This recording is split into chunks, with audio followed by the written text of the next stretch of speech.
हाँ मैं बच्चों, जरा बताइए ऑडियो वीडियो क्लियर है? ऑडियो वीडियो क्लियर है? प्रॉपर दिखाई और सुनाई दे रहा हूं मैं? प्रॉपर दिखाई और सुनाई दे रहा हूं? गुड गुड गुड, सब क्लियर है। ओके, तो देखो यार बच्चों, आप सभी बच्चों को पता है कि संडे को मेरा वन शॉट था, मगर वो वन शॉट नहीं हो पाया था। पता नहीं क्या बात है कि पूरे इलाके का, मतलब मेरी बिल्डिंग का नेट गया हुआ था। तो जो संडे को वन शॉट था वो आज होगा। आज मैं मंडे को, मंडे मतलब आज 10 अगस्त है ना बच्चों? आज क्या है? 10 अगस्त। तो आज 10 अगस्त को होगा शाम को 6 बजे लाइव यूट्यूब पर। ठीक है, पूरा मोल कॉन्सेप्ट बिल्कुल बेसिक से। ठीक है, तो सभी बच्चे शाम को 6 बजे यूट्यूब पर आ जाएंगे और वन शॉट को बिल्कुल बेसिक से करेंगे। मैंने टेलीग्राम पर ये सारी चीजें डाल दी हैं। टेलीग्राम कौन सा है, कहां पे मिलेगा, ये भी बता देता हूं आपको।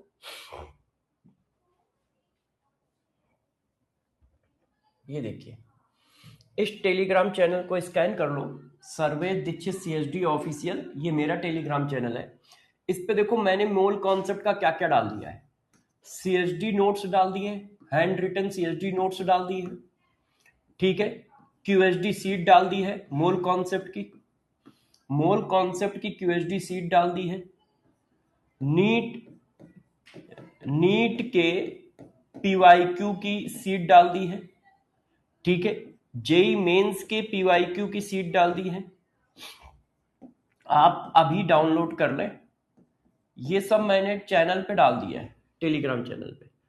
और एक चैप्टर वाइज टेस्ट भी पढ़ा है इसमें, चैप्टर वाइज टेस्ट भी पढ़ा है, पिन होगा। एक चैप्टर वाइज टेस्ट भी पढ़ा है मोल कॉन्सेप्ट का। इतनी सारी चीजें, और एक असाइनमेंट भी पढ़ा होगा, इतनी सारी चीजें आपको डाल दी हैं। आप आराम से इनको करेंगे, ठीक है। और पूरा मोल कॉन्सेप्ट शाम को 6 बजे कर लेंगे। जिन बच्चों का बैकलॉग है वो बैकलॉग पूरा कर लेंगे, जिनका छूटा हुआ है वो पूरा पढ़ लेंगे, जिन्होंने नहीं पढ़ा है वो पढ़ लेंगे, जिनको कंफ्यूजन है वो पूरा पढ़ लेंगे, और बाकी जो रिवीजन करना चाहे आ सकता है। बिल्कुल बेसिक से सारा पढ़ा दूंगा, ठीक है। अब ये मेरा टेलीग्राम चैनल है, इसको आप लोग सब्सक्राइब कर लो, ज्वाइन कर लो। क्लियर है? ये बात हो गई हमारी। अब जरा देखो आज का टॉपिक क्या है। आज का टॉपिक है आइडियल नॉन आइडियल सोल्यूशन। हाँ बेटा, रिवीजन प्लान दे दो, तो आज शाम को आके रिवीजन करो 6 बजे। 6 बजे लाइव क्लास है, रिवीजन करिए, है ना। 6 बजे से स्टार्ट होगी और ये मान के चलो 12 बजे के आसपास खत्म हो जाएगी। मैं थोड़ा लेट इसलिए स्टार्ट कर रहा हूं जैसे आप लोगों को ज्यादा दिक्कत ना हो। क्या होगा, 5 बजे, अभी 3, साढ़े 3 बजे, 4 बजे क्लास खत्म होगी, फिर खाना पीना खाओगे, 2 मिनट 10 मिनट आराम करोगे, इसलिए मैं 6 बजे से आराम से स्टार्ट कर रहा हूं। आज केमिकल काइनेटिक्स स्टार्ट नहीं होगा बेटा, अभी लिक्विड सोल्यूशन ही चल रहा है। आज और कल लिक्विड सोल्यूशन चलेगा, परसों से केमिकल काइनेटिक्स स्टार्ट होगा। आज हमारा टॉपिक है आइडियल नॉन आइडियल सोल्यूशन। तो सबसे पहले QSD सीट कर लेते हैं जल्दी से। QSD seat number 9। अब देखो QSD सीट नंबर 9 को करते हैं, ठीक है। अब देखो QSD सीट नंबर 9 का पहला क्वेश्चन, जल्दी से आ जाओ। ओके, ठीक है विकास इस पर भी डिस्कशन कर लेंगे किसी दिन, अभी आप इसको करो। Solution X 10 gram urea in 100 gram water, solution Y 10 gram NaCl in 100 gram water, ठीक है। हमने ग्राफ ड्रा कर रखा है डेल्टा TB और कंसंट्रेशन। अब कंसंट्रेशन इसमें कौन सा होता है, मोलरिटी होती है। तो वो पूछा जा रहा है कि कौन सी लाइन किस सोल्यूशन को रिप्रेजेंट कर रही है। तो यार बताओ कौन सी लाइन किस सोल्यूशन को रिप्रेजेंट कर रही है। तो आप सबको पता है कि डेल्टा TB इक्वल टू होता है I KB M, ठीक है। अब आप गौर से देखो, सॉल्वेंट दोनों में सेम है, तो ये तो कांस्टेंट हो गया, ये कांस्टेंट हो गया। अब देखो सॉल्यूशन एक्स के लिए क्या है, सॉल्यूशन एक्स के लिए डेल्टा टीबी, देखो आई की वैल्यू कितनी है, यूरिया के लिए आई की वैल्यू 1, के भी दोनों में सेम है, और एम। Clear clear. अच्छा सॉल्यूशन वाई के लिए क्या है, सॉल्यूशन वाई के लिए डेल्टा टीबी इक्वल टू, आई की वैल्यू कितनी है, इसमें 1 है, इसमें 2 है, के बी इंटू 1। क्यों, क्योंकि NaCl है, NaCl का N 2 होगा तो I भी 2 होगा। अब देखो यार ग्राफ बना हुआ है डेल्टा टीबी वर्सेस एम, तो ये हमारा वाई एक्सिस हो गया, ये हमारा एक्स एक्सिस हो गया, तो ये क्या हो गया, स्लोप एम। तो स्लोप देखो, इसके स्लोप की वैल्यू 2 kb है, इसके स्लोप की वैल्यू 1 kb है, तो स्लोप किसका ज्यादा है, वाई का। और स्लोप क्या होता है, एंगल, ये एंगल, ये एंगल, तो एंगल किसका ज्यादा है, ए का। तो इसका मतलब सॉल्यूशन y जो है वो ए होगा, सॉल्यूशन y जो है वो ए होगा। क्यों, क्योंकि सॉल्यूशन y का स्लोप ज्यादा है, सॉल्यूशन y का स्लोप ज्यादा है, और ग्राफ में किसका स्लोप ज्यादा है, ए लाइन का स्लोप ज्यादा है। इसका मतलब सॉल्यूशन y ए लाइन है, सॉल्यूशन y ए लाइन है, line A represent solution y। Clear है, क्लियर है। अच्छा यदि ये सही है तो ये भी तो सही है, line B represent solution x, line B represent solution x. तो बी और सी दो आंसर सही है, तो जिनका बी सही है वो भी ठीक है, जिनका सी सही है वो भी ठीक है, क्योंकि बी और सी दोनों सही है। हाँ थोड़ा सा कोल्ड हो गया है, थोड़ा सा कोल्ड है। हाँ। तो बात समझ पा रहे हो, यदि लाइन ए सॉल्यूशन y है तो ऑटोमेटिक लाइन बी क्या है, सॉल्यूशन x है, लाइन बी क्या है, सॉल्यूशन x। तो यहां पे ये भी तो लिखा है line B represent solution x, तो बी और सी दोनों सही हैं। Next, arrange increasing order of vapour pressure of solution. अब देखो वेपर प्रेशर ऑफ सॉल्यूशन जो होता है वो I इंटू एम के डायरेक्ट इनवर्सली प्रोपोर्शनल होता है। अब I इंटू एम निकालो, अच्छा I इंटू एम निकालो, बच्चे कह रहे हैं इसका ऑप्शन रॉन्ग है, चलो चेक कर लेते हैं। I इंटू एम निकालो, तो देखो I की value 3, sodium ion 2, sulphate ion 1, I into M, तो ये कितना हुआ 0.3। अब इसमें I इंटू एम निकालो, I की वैल्यू 1, ये कितना हुआ 0.1। इसमें I इंटू एम निकालो, I की वैल्यू 1, ग्लूकोज के लिए कितनी होगी 1। तो I इंटू एम का ऑर्डर क्या आएगा, तो I इंटू एम का ऑर्डर आ रहा है ए सी बी, तो वेपर प्रेशर का ऑर्डर क्या आएगा, अपोजिट, वेपर प्रेशर का ऑर्डर क्या आएगा, अपोजिट, है ना। तो वेपर प्रेशर का अपोजिट ऑर्डर आएगा, तो सबसे ज्यादा वेपर प्रेशर किसका होगा, बी का। हाँ सबसे ज्यादा वेपर प्रेशर किसका होगा, बी का, फिर किसका होगा, सी का, फिर किसका होगा बच्चों, सी का, और फिर किसका होगा, ए का। ए का सबसे कम होगा, है ना, ए का सबसे कम होगा। तो हम लोग एक नया आंसर जोड़ देते हैं,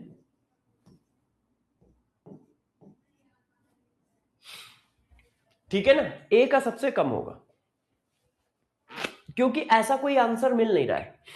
ये आंसर तो इसका है I इंटू एम का, तो I इंटू एम का ऑर्डर थोड़ी पूछ रहा है, वेपर प्रेशर का ऑर्डर पूछ रहा है। तो वेपर प्रेशर सबसे ज्यादा किसका है, जिसका I इंटू एम सबसे कम है। तो ऐसा कोई आंसर ही नहीं था। आर्यन कह रहा है, आर्य कह रहा है कि सर पहले वाले लेक्चर नहीं मिल रहे। क्यों बच्चों, ऐसा है क्या, पहले वाले लेक्चर मिल नहीं रहे क्या आप लोगों को, हाँ?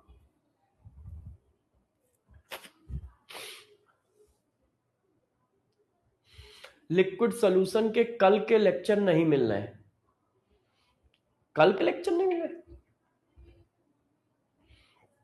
नोट्स भी नहीं मिल रहा है। 9 अगस्त का 9 अगस्त का लेक्चर नहीं मिल रहा है और नोट्स यार मैंने तो अपलोड किए हैं, मैंने तो अपलोड किए हैं।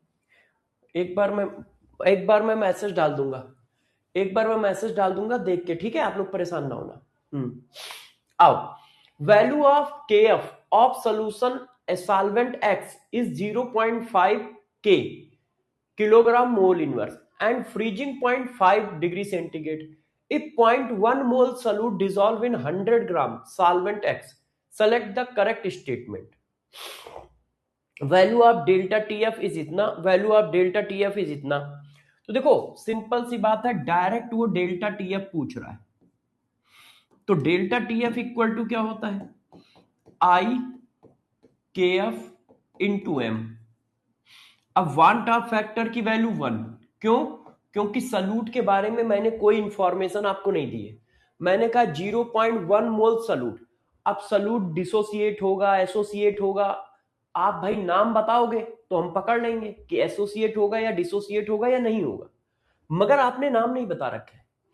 ऐसी सिचुएशन में 1 लेते हैं। मैंने आपको क्या बताया था, जब सल्यूट के बारे में कुछ मेंशन ना हो तो वांट ऑफ फैक्टर की वैल्यू कितनी लोगे? 1 लोगे। अब केएफ कितना है? तो केएफ भाई ने दे रखा है 0.5।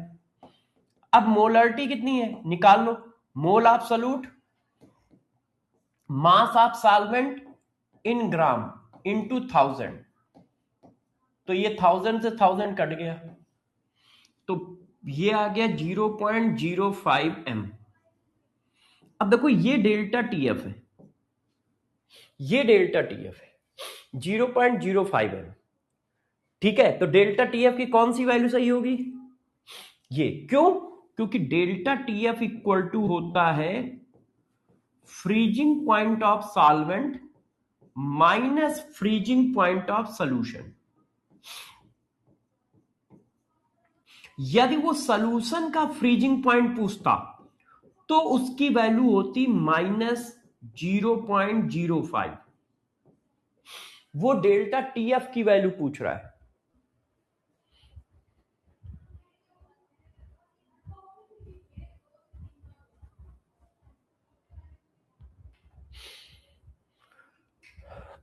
प्रिंस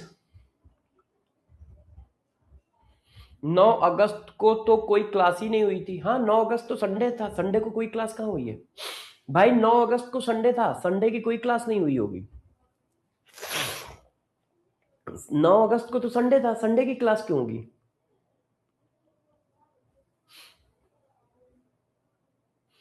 अच्छा, बच्चा कह रहा है कि मोल कॉन्सेप्ट के लेक्चर में चला गया है, 8 अगस्त वाला।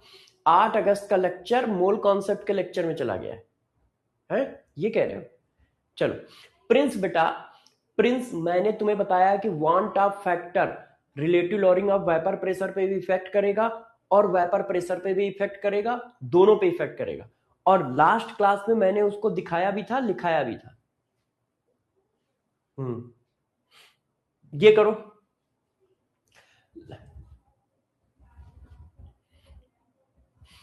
नहीं बेटा नहीं, करो इसको।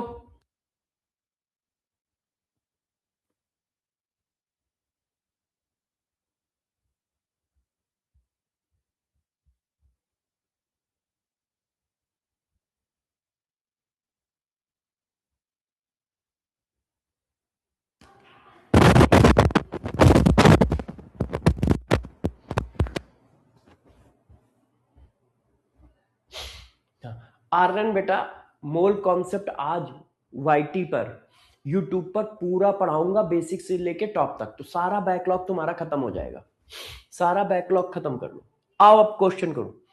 देखो एस्टिक एसिड डाइमराइज हो रहा है, 0.6 gram acetic acid dissolve in 100 gram benzene solvent. Calculate value of freezing point decrease on addition of acetic acid if KF of benzene is इतना। तो देखो डेल्टा टीएफ इक्वल टू होता है I into K F into M. Acetic acid के case में I की value क्या होगी?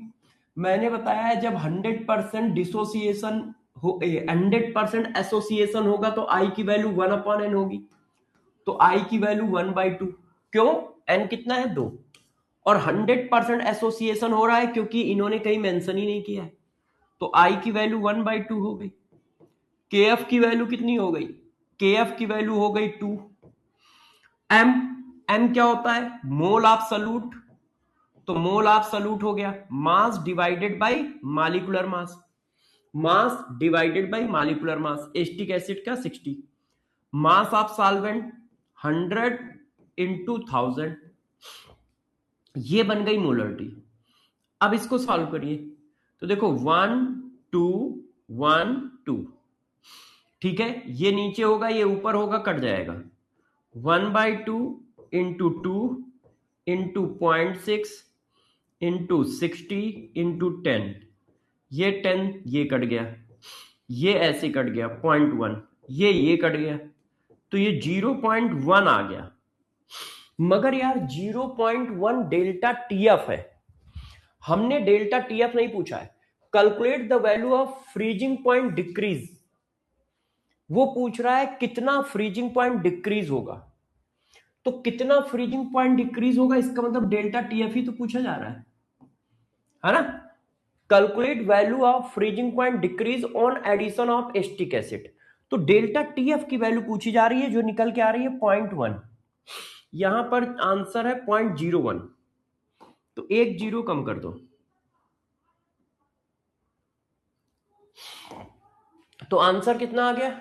ये आ गया आंसर, कितना आ गया? 0.01। Correct answer is a, correct answer is a, है ना। Calculation mistake. आ जाओ लास्ट एंड फाइनल क्वेश्चन करते हैं।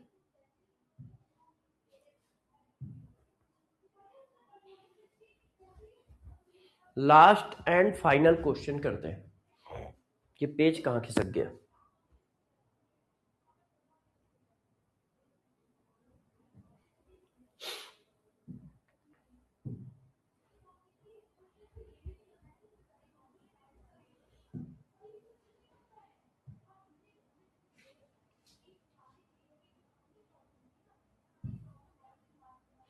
एक मिनट रुकना बच्चों,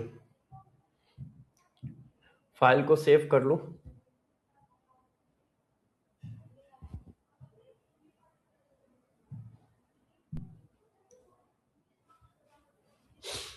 हाँ चलो,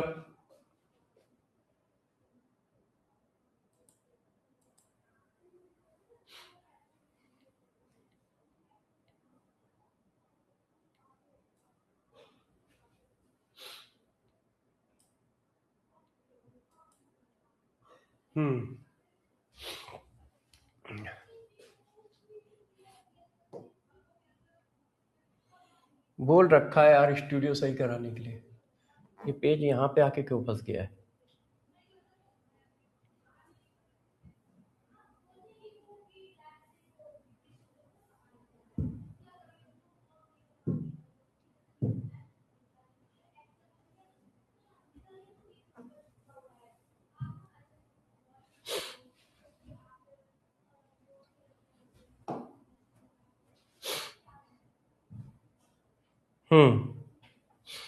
आ जाओ बच्चों, देखो 0.1 mole phenol dissolve in 100 ml। नहीं यार कुछ गड़बड़ है, कुछ गड़बड़ है यार, हमें लग रहा है छोटा लिख रहा है। एक मिनट रुकना बच्चों।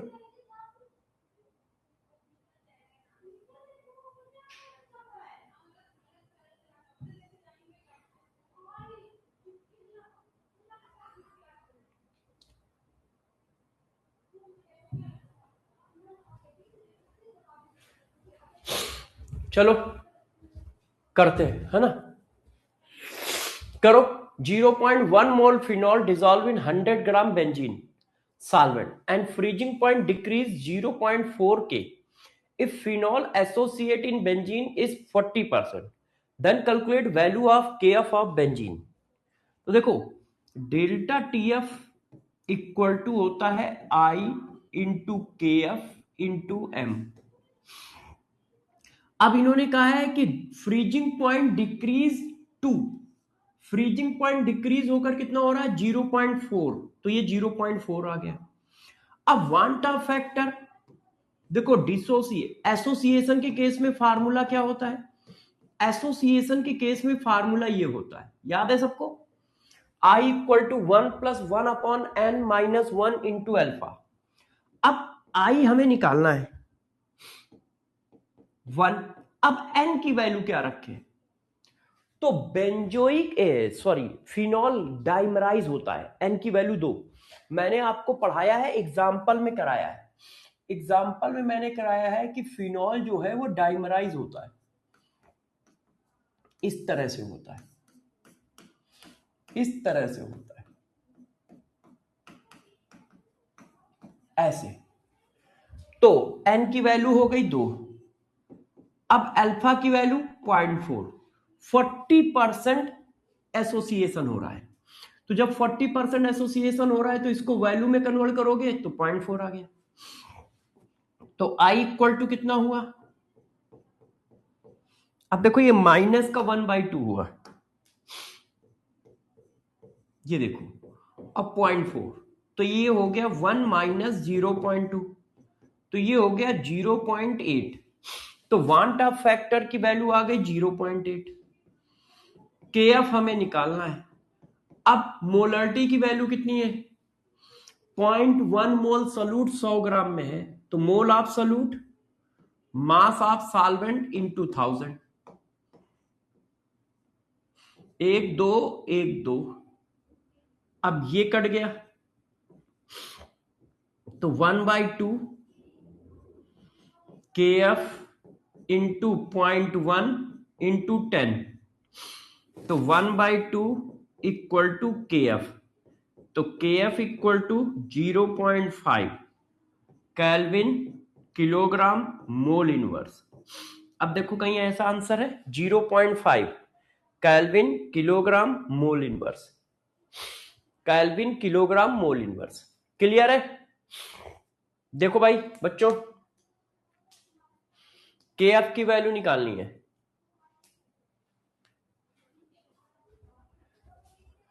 हाँ सूरज कह रहा सर रिपीट कर दीजिए, रिपीट कर देता हूं, जरा गौर से ध्यान दो। आपसे कहा गया है कि फिनॉल एसोसिएशन कर रहा है, 0.1 mole phenol dissolve in 100 gram benzene solvent and freezing point decreases 0.4 K if phenol associate in benzene is 40%। Phenol का बेंजीन में एसोसिएशन 40% है, then calculate KF of benzene. तो यार delta TF equal to I into KF into M होता है। अब freezing point कितना decrease कर रहा है 0.4, तो फ्रीजिंग पॉइंट कितना डिक्रीज कर रहा है वो डेल्टा TF ही तो होता है। डेल्टा TF क्या होता है, कितना फ्रीजिंग पॉइंट डिक्रीज हुआ है नॉन वैलेटाइल सॉल्यूट मिलाने से, तो 0.4 रख दिया। अब वांटा फैक्टर कैसे निकालोगे, तो एसोसिएशन के केस में वांटा फैक्टर का फार्मूला क्या है, I equal to 1 plus 1 upon n minus 1 into alpha. अब n कितना है, फिनॉल जो होता है वो डाइमराइज फॉर्म करता है, तो डाइमराइज फॉर्म करता है तो n की वैल्यू कितनी है 2, चाहे यहां से ले लो चाहे यहां से ले लो, तो n की वैल्यू 2 डाल दी। अब अल्फा की वैल्यू 40% है, तो परसेंट को वैल्यू में कन्वर्ट करो, तो परसेंट को वैल्यू में कन्वर्ट करोगे तो 0.4, तो वांटा फैक्टर की वैल्यू आ गई। वांटा फैक्टर मैंने यहां डाल दिया, KF ये। अब मोलरिटी बनाओ, तो मोलरिटी क्या होती है, mole of solute mass of solvent in KG, तो mole of solute mass of solvent in gram into 1000। अब KF की वैल्यू निकाल दी।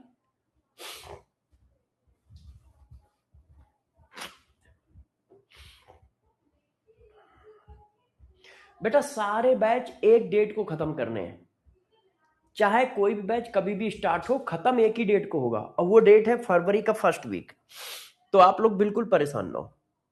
चलिए बताइए किसके कितने क्वेश्चन सही हैं, अब आज की क्लास स्टार्ट करते हैं।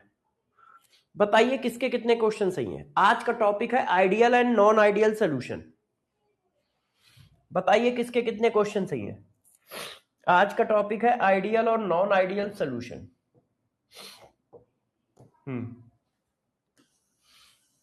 Ideal and non ideal solution.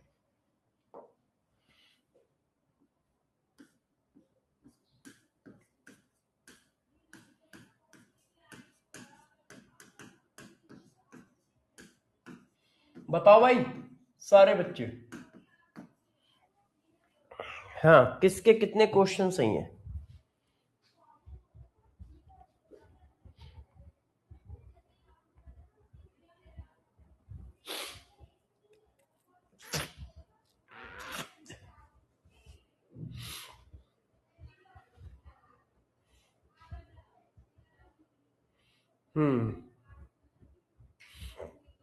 बेटा आज केमिकल काइनेटिक्स ही चलेगा। सॉरी, आज लिक्विड सोल्यूशन चलेगा, कल भी लिक्विड सोल्यूशन चलेगा, परसों से केमिकल काइनेटिक्स स्टार्ट होगा। सर मेरा 2 लेक्चर का बैकलॉग है, तो कोई बात नहीं, बैकलॉग पूरा करो। हाँ चलिए, आप सब लोग सिर्फ पढ़ाई पे ध्यान देंगे। 10-5 मिनट कोई भी बच्चा किसी भी तरह की बातें नहीं करेगा और गौर से सारी बातों को समझेगा। देखो बच्चों, गौर से ध्यान दीजिएगा सारे बच्चे, ठीक है? देखो सॉल्यूशन, देखो सॉल्यूशन 2 तरह के होते हैं। कौन कौन से तरीके के होते हैं? देखो जरा बच्चों,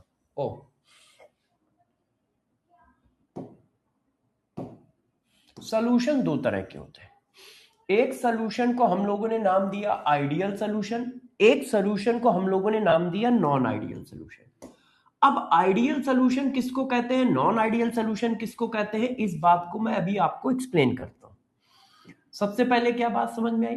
सॉल्यूशन हमारे पास 2 तरह के हैं, बाइनरी सॉल्यूशन 2 तरह के। ये जो सॉल्यूशन का क्लासिफिकेशन है ये राउल्ट्स लॉ के बेसिस पे किया गया है।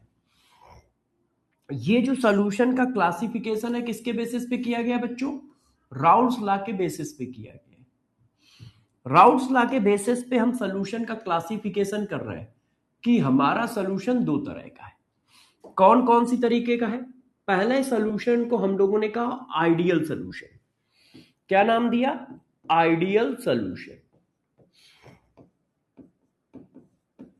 और दूसरे टाइप के सॉल्यूशन को हम लोगों ने नाम दिया नॉन आइडियल सॉल्यूशन। क्या नाम दिया? Non ideal solution.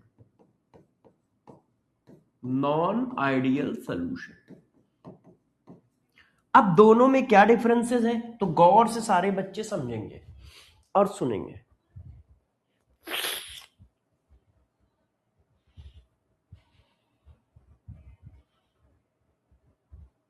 हाँ बेटा, अब सब लोग सिर्फ पढ़ाई पे ध्यान दें।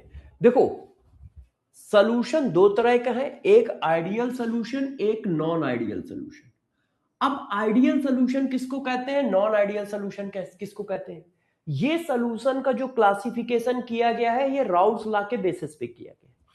तो बताया ये गया कि जो राउल्ट्स लॉ को फॉलो करते हैं, राउल्ट्स लॉ को जो फॉलो करते हैं उनको हम आइडियल सॉल्यूशन कहते हैं। उनको हम क्या कहते हैं? आइडियल सॉल्यूशन कहते हैं। राउल्ट्स लॉ को फॉलो करते हैं उनको आइडियल सॉल्यूशन कहते हैं, और जो राउल्ट्स लॉ को फॉलो नहीं करते उनको नॉन आइडियल सॉल्यूशन कहते हैं। ये क्या है? ये राउल्ट्स लॉ को फॉलो नहीं करते। Non ideal solution does not follow Raoult's law. अब किसी ने कहा यार ये राउल्ट्स लॉ को फॉलो करने का मतलब क्या है ना? कुछ बच्चे तो फॉलो करना वो वाला फॉलो करना समझ गए होंगे, है? राउल्ट्स लॉ को फॉलो करने का मतलब है राउल्ट्स की इक्वेशन को फॉलो करना। राउल्ट्स की इक्वेशन क्या थी? तो आप सबको पता है कि राउल्ट्स की इक्वेशन थी कि टोटल प्रेशर जो होता है वो उनके इंडिविजुअल वेपर प्रेशर के सम के इक्वल होता है। तो देखो ये वैल्यू है एक्सपेरिमेंटल वैल्यू, ये वैल्यू है थ्योरेटिकल वैल्यू। मतलब राउल्ट्स ने बताया कि उनके इंडिविजुअल प्रेशर का सम कर दोगे तो टोटल प्रेशर आ जाएगा, तो टोटल प्रेशर आ जाएगा। तो ये राउल्ट्स लॉ का फार्मूला है। तो राउल्ट्स लॉ के फार्मूले को कहा जाता है थ्योरेटिकल वैल्यू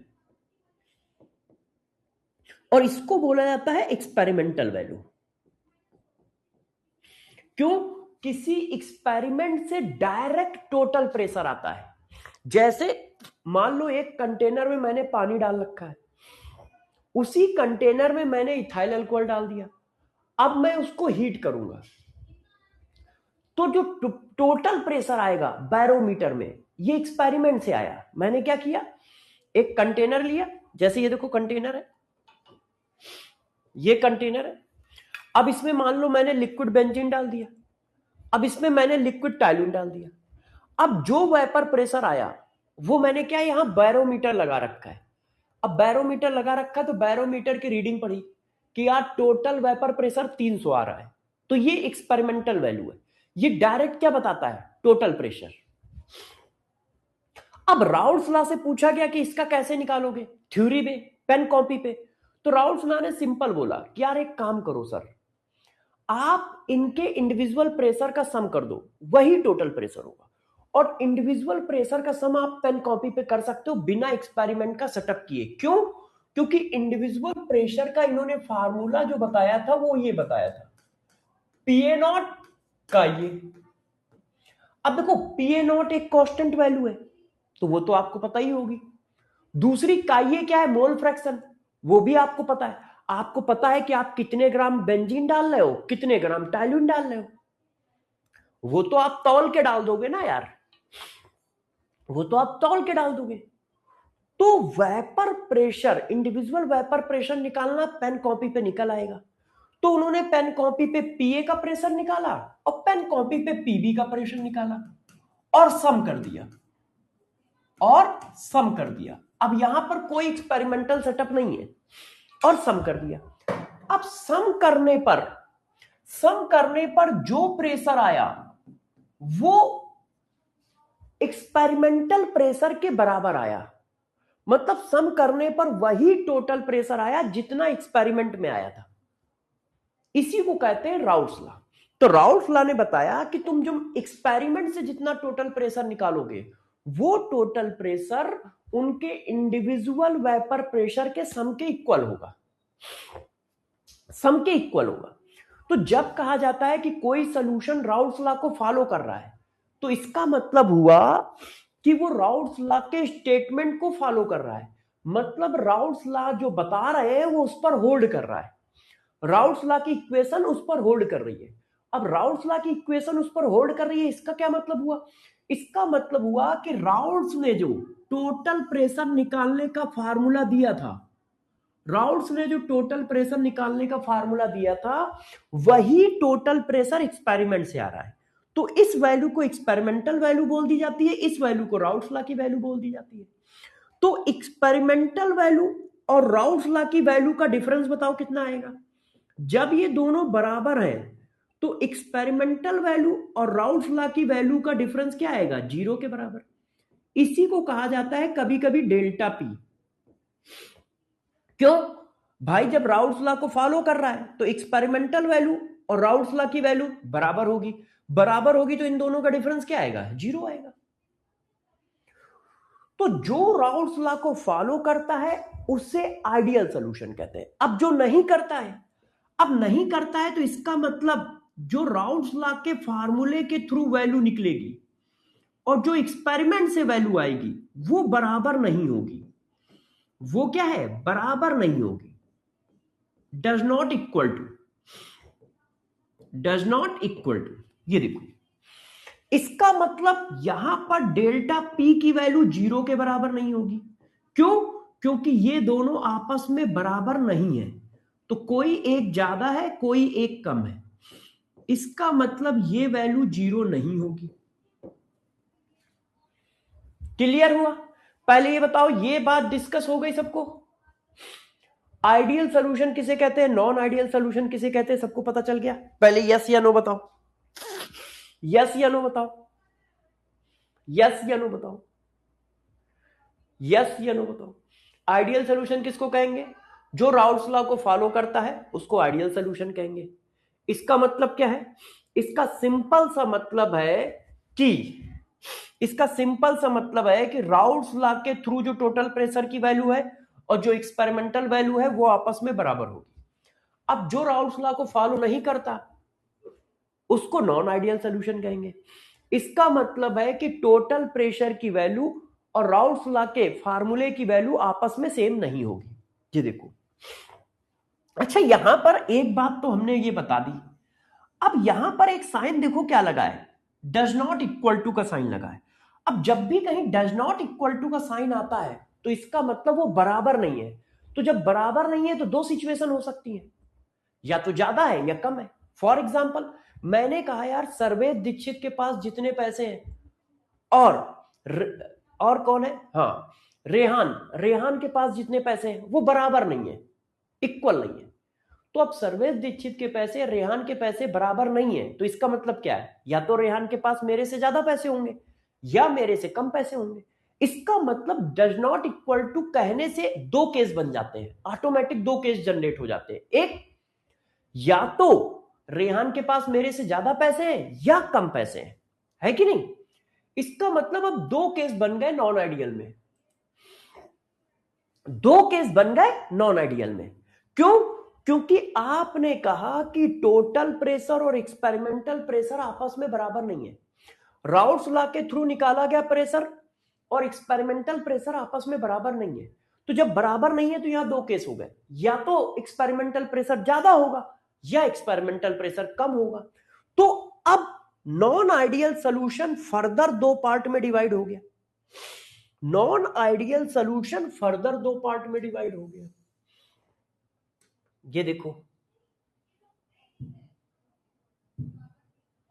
ये क्या रहता फैल रखा है।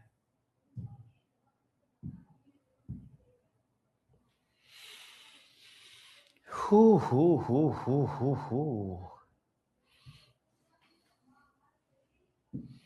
भाई यार जल्दी सही कराता हूँ यार, मैं बोल तो दिया है मैंने उन लोगों को। ये आज ये क्या चीज आ रही है।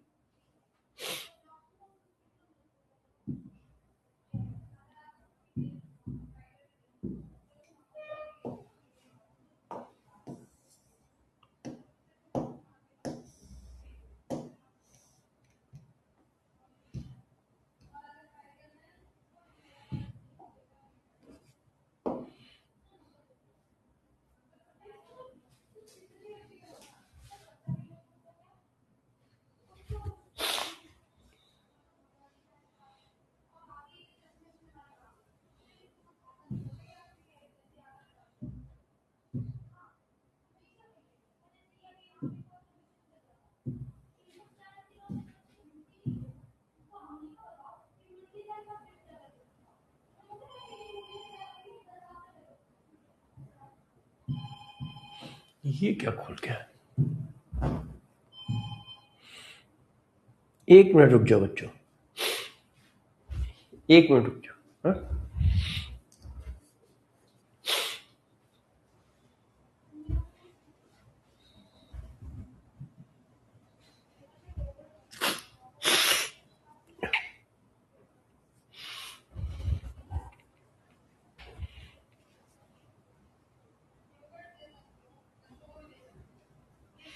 अब ये क्या रहता फैला है।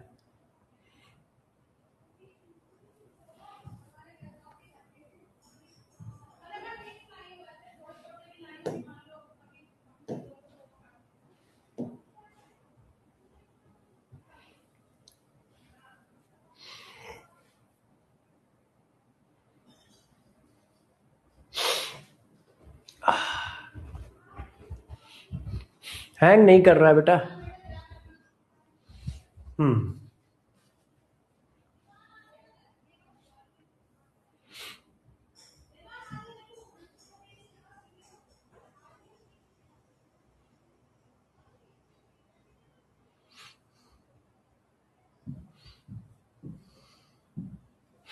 हाँ अब देखो बच्चों, अब नॉन आइडियल सोल्यूशन फर्दर दो पार्ट में डिवाइड हो गया। अब फर्दर दो पार्ट में कैसे डिवाइड हो गया जरा देखो, ध्यान दीजिए सब लोग कि नॉन आइडियल सोल्यूशन फर्दर दो पार्ट में डिवाइड हो गया। ठीक है, कैसे, जरा इस बात को देखिए।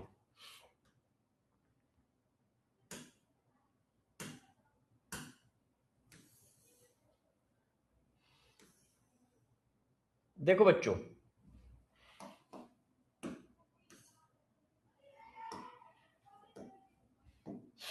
अब ध्यान दीजिए, नॉन आइडियल सॉल्यूशन का आपने मतलब बताया कि एक्सपेरिमेंटल प्रेशर और राउल्स लॉ का प्रेशर आपस में इक्वल नहीं है।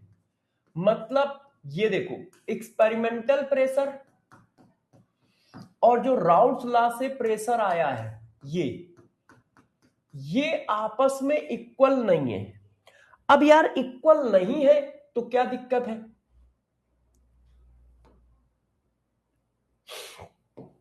राउल्स लॉ का प्रेशर और एक्सपेरिमेंटल प्रेशर यदि आपस में इक्वल नहीं है तो इसका मतलब कोई एक बड़ा होगा, कोई एक छोटा होगा, है ना? तो यदि एक्सपेरिमेंटल प्रेशर की वैल्यू ज्यादा है तो आप बताओ ज्यादा को किससे रिप्रेजेंट करोगे? Experimental pressure is greater than Raoult's law pressure. Experimental pressure is greater than Raoult's law pressure. तो ज्यादा को किससे रिप्रेजेंट करते हैं? पॉजिटिव से। तो इसको नाम दिया गया पॉजिटिव डेविएशन। इसको क्या नाम दिया गया? Positive deviation.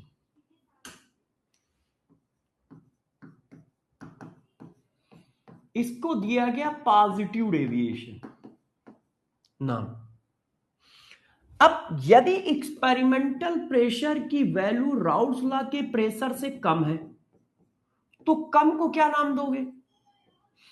मतलब राउल्स लॉ में ज्यादा प्रेशर आ रहा है और रियलिटी में कम प्रेशर है, तो कम को किससे नाम दोगे? निगेटिव डेविएशन से। कम का मतलब निगेटिव डेविएशन। ये देखो, तो जरा देखो, यदि एक्सपेरिमेंटल प्रेशर की वैल्यू ज्यादा है तो पॉजिटिव डेविएशन और कम है तो निगेटिव डेविएशन। कम है तो निगेटिव डेविएशन और ज्यादा है तो पॉजिटिव डेविएशन। अब एक्सपेरिमेंटल प्रेशर की वैल्यू राउल्स लॉ के प्रेशर से ज्यादा है। देखो, एक्सपेरिमेंटल प्रेशर की वैल्यू ज्यादा है तो पॉजिटिव डेविएशन, कम है तो निगेटिव डेविएशन। तो अब बताओ डेल्टा पी की वैल्यू क्या आएगी? डेल्टा पी की वैल्यू पॉजिटिव आएगी। क्यों? एक्सपेरिमेंटल माइनस राउल्स लॉ है ना, एक्सपेरिमेंटल माइनस राउल्स लॉ का टोटल प्रेशर। तो डेल्टा वी की वैल्यू इसमें पॉजिटिव आएगी, इसमें डेल्टा वी की वैल्यू कैसी आएगी? निगेटिव आएगी। क्यों? क्योंकि एक्सपेरिमेंटल प्रेशर कम है, राउल्स लॉ का प्रेशर ज्यादा है। राउल्स लॉ का प्रेशर ज्यादा है। ये देखो, ये ऐसे लिख दो या ऐसे लिख दो?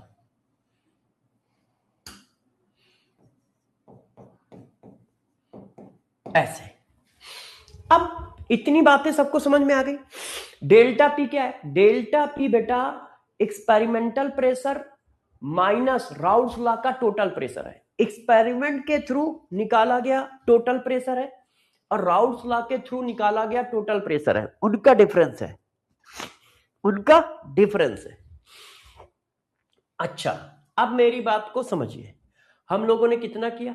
हम लोगों ने बताया सॉल्यूशन दो तरह के होते हैं। आइडियल सॉल्यूशन जो राउल्स लॉ को फॉलो करता है। राउल्स लॉ को फॉलो करने का मतलब एक्सपेरिमेंट से जो सॉल्यूशन की टोटल वैल्यू, एक्सपेरिमेंट के थ्रू सॉल्यूशन का जो टोटल प्रेशर आएगा वही वेपर प्रेशर राउल्स लॉ के फार्मूले को लगाकर आएगा। इसका मतलब दोनों प्रेशर आपस में बराबर है, मतलब राउल्स लॉ को फॉलो करता है, उसको हम आइडियल सॉल्यूशन कहते हैं। जो राउल्स लॉ को फॉलो नहीं करता उसको नॉन आइडियल सॉल्यूशन कहते हैं। इसका मतलब राउल्स लॉ के थ्रू जो टोटल प्रेशर निकला है और जो एक्सपेरिमेंट से उसी सॉल्यूशन का टोटल प्रेशर निकला है वो अलग अलग है, मतलब डज नॉट इक्वल टू है। अब जब डज नॉट इक्वल टू है तो दो केस हो गए, या तो एक्सपेरिमेंटल प्रेशर ज्यादा होगा तो ज्यादा को हम पॉजिटिव से रिप्रेजेंट करते हैं इसीलिए पॉजिटिव डेविएशन बोलते हैं, या तो एक्सपेरिमेंटल प्रेशर कम होगा, कम को रिप्रेजेंट करते हैं निगेटिव से इसलिए इसको निगेटिव डेविएशन बोलते हैं। अब बात ये आई, गौर सुनना, अभी खत्म नहीं हुआ है। अब इसको थोड़ा और रिप्रेजेंटेशन बढ़ाओ कि ऐसा हो क्यों रहा है, ऐसा हो क्यों रहा है। तो देखो, पॉजिटिव डेविएशन निगेटिव डेविएशन की कुछ और भी प्रॉपर्टी है। अब इन प्रॉपर्टी को मैं आपको पढ़ाता हूं, अच्छे से ध्यान रखिएगा, इन पर क्वेश्चन रहते हैं, ठीक है? तो इधर हो गई प्रॉपर्टी कि कौन सी प्रॉपर्टी का डिस्कशन है, इधर हो गया आपका पॉजिटिव डेविएशन, हम्म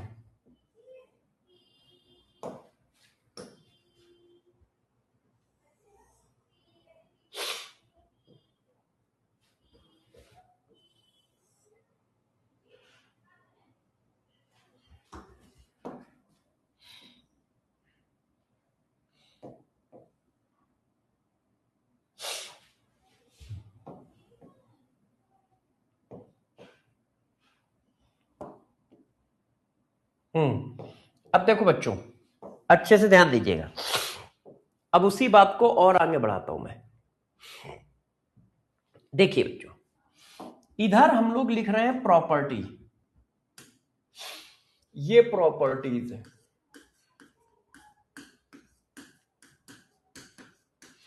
इधर लिख रहे हैं आइडियल सॉल्यूशन,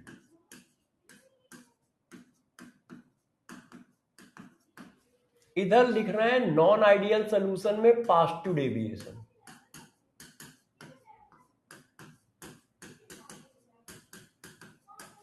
और इधर हम लोग बात कर रहे हैं निगेटिव डेविएशन। किसकी बात कर रहे हैं? Negative deviation.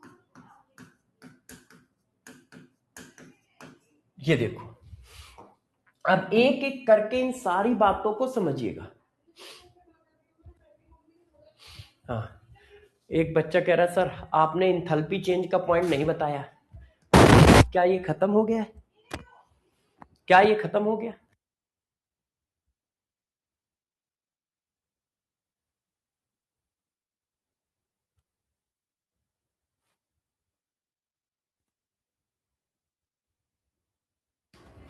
क्या ये खत्म हुआ? नहीं। तो जब खत्म नहीं हुआ तो कैसे कह सकते हो कि कौन सा पॉइंट बताया कौन सा नहीं बताया? है ना? थोड़ा सब्र रखा करो यार। ठीक है। हाँ, अब देखो बच्चों, पहला पॉइंट गौर से समझिए। ठीक है, ध्यान दीजिए। सबसे पहली प्रॉपर्टी है क्या, उसको जरा समझो कि भाई पहली प्रॉपर्टी है क्या। तो पहली प्रॉपर्टी आपकी है force, force of attraction, attraction. अब देखो, फोर्स ऑफ अट्रैक्शन के बारे में डिस्कस करते हैं, तो गौर से मेरी बात समझिएगा। आइडियल सॉल्यूशन मतलब राउल्स लॉ, राउल्स लॉ की कंडीशन क्या थी कि ए के बीच में जितना फोर्स होगा उतना ही फोर्स बी के बीच में होगा, उतना ही फोर्स जब सॉल्यूशन बनेगा तब होगा। याद है सबको? राउल्स लॉ की कंडीशन क्या थी? लिक्विड ए और लिक्विड बी के बीच, लिक्विड ए और लिक्विड ए के बीच में जो फोर्स होगा वही फोर्स लिक्विड बी और लिक्विड बी के बीच में होगा, और वही फोर्स जब दोनों मिला दिए जाएंगे सॉल्यूशन बन जाएगा तो ए और बी के बीच में होगा। क्लियर? क्लियर? इतनी बात क्लियर है? अच्छा, अब पॉजिटिव डेविएशन का मतलब क्या है? वेपर प्रेशर ज्यादा। चेक करो, पॉजिटिव डेविएशन का मतलब क्या है? वेपर प्रेशर ज्यादा। अब मुझे बताओ, वेपर प्रेशर ज्यादा कब बनेगी? जब फोर्स कम होगा या ज्यादा होगा? भाई फोर्स कम होगा तब वेपर ज्यादा बनेगी। क्यों? यदि मॉलिक्यूल के बीच में फोर्स कम है तो आसानी से आसानी से आसानी से मॉलिक्यूल क्या होगा? वेपर फेज में चला जाएगा स्किप करके। तो यदि फोर्स कम है तो वेपर ज्यादा है। आपने कहा है पॉजिटिव डेविएशन का मतलब क्या है? फोर्स, वेपर प्रेशर ज्यादा। पॉजिटिव डेविएशन का मतलब क्या है? वेपर प्रेशर ज्यादा। तो वेपर प्रेशर ज्यादा है तो इसका मतलब फोर्स कम होगा, तो पॉजिटिव डेविएशन का फोर्स कम होगा। इसका मतलब सॉल्यूशन का फोर्स कम है। क्यों? क्योंकि सॉल्यूशन की वेपर बन रही है। प्योर लिक्विड का वेपर प्रेशर हर सॉरी प्योर लिक्विड का फोर्स हर केस में सेम है। मेरी आवाज आ रही है ना? क्योंकि बाहर से भी खूब आवाज आ रही है। एक मिनट रुक के आओ, मैं बोल के आता हूं।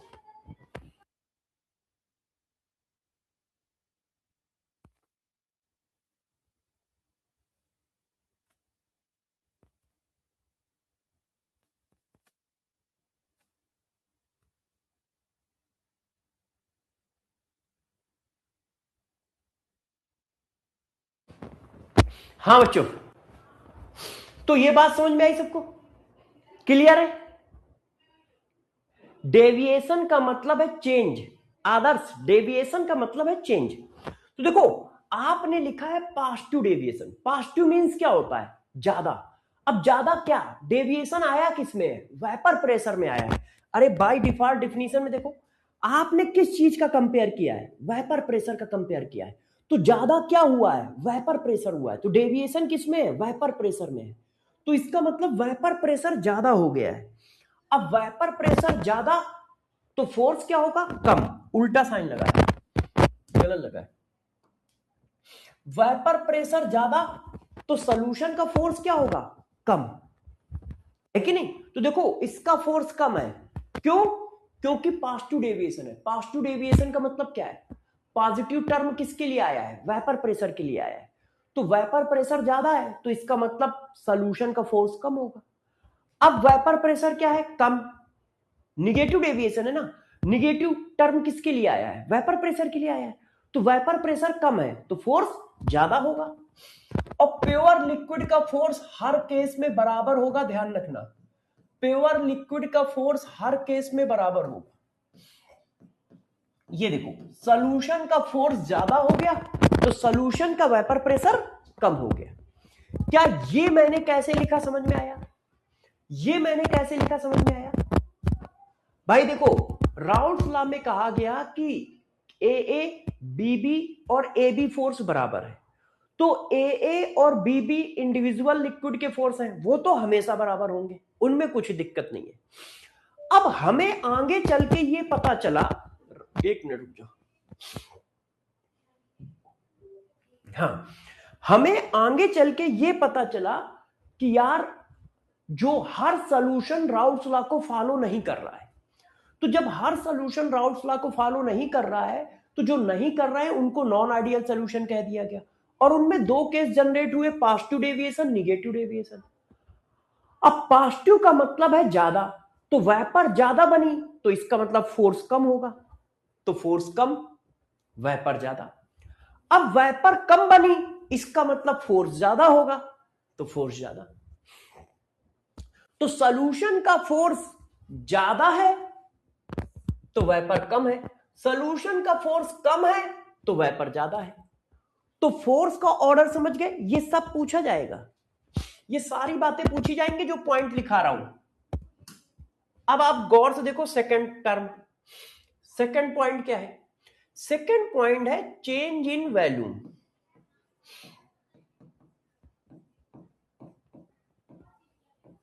ये देखो, चेंज इन वॉल्यूम क्या है? Delta we. मान लो लिक्विड ए का वॉल्यूम वी ए है, लिक्विड बी का वी बी है, तो सॉल्यूशन का वॉल्यूम क्या होगा? इन दोनों का सम के बराबर।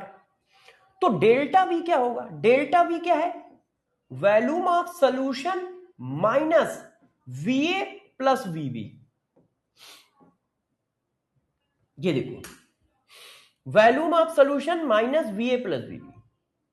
ओह सॉरी, अब गौर से मेरी बात समझिएगा सारे बच्चे। देखो, तीनों फोर्स बराबर है, हाँ, आपस में फोर्स बराबर है, तो ना तो कंट्रैक्शन हुआ ना एक्सपेंशन हुआ। क्यों? सारे फोर्स आपस में बराबर है। तो जब सारे फोर्स बराबर हैं तो चेंज इन वॉल्यूम की वैल्यू कितनी आई? 0। क्यों? आपने 10 ml ए ऐड किया, 10 ml बी ऐड किया, तो सॉल्यूशन कितना बना? 20 ml। तो change in volume 20 minus 10 plus 10, 0। Add करने से वॉल्यूम में कोई चेंज नहीं आया। चेंज इन वॉल्यूम क्या है? 0। सॉल्यूशन का वॉल्यूम माइनस वीए प्लस वीबी। ऐसा क्यों? क्योंकि फोर्स बराबर है। जब फोर्स कम और ज्यादा होगा तो वॉल्यूम में कंट्रैक्शन या एक्सपेंशन होगा। फोर्स ज्यादा होगा तो कंट्रैक्शन होगा, फोर्स कम होगा तो एक्सपेंशन होगा। है कि नहीं?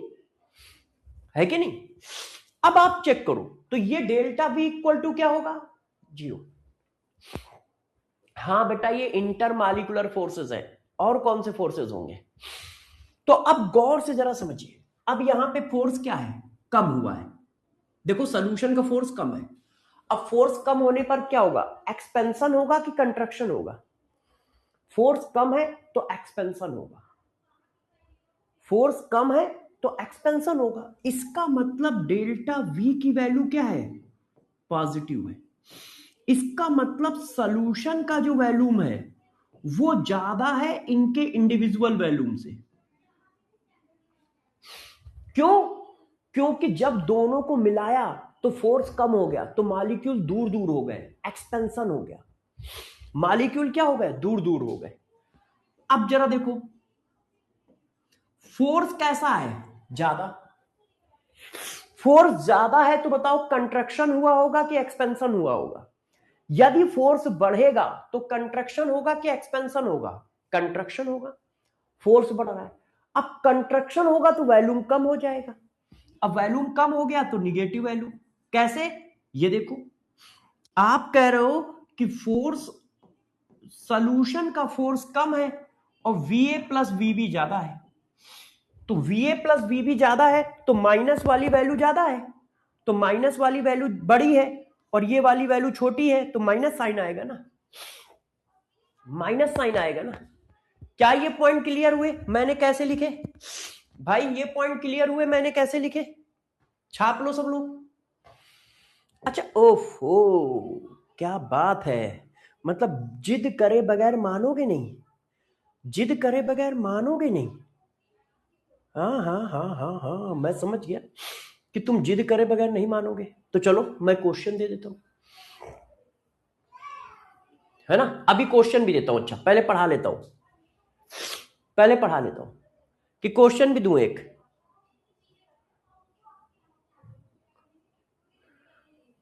क्वेश्चन दूं? जैसे ये देखो, मैंने क्वेश्चन दिया, लिक्विड ए 10 ml है, लिक्विड बी 20 ml है, और वॉल्यूम ऑफ सॉल्यूशन जब इनको मिक्स किया तो वॉल्यूम ऑफ सॉल्यूशन जो है वो हमारा है 31.5 ml। ठीक है, तो एबव सॉल्यूशन इज, अब एबव सॉल्यूशन इज क्या है? आइडियल सॉल्यूशन है, पॉजिटिव डेविएशन वाला सॉल्यूशन है,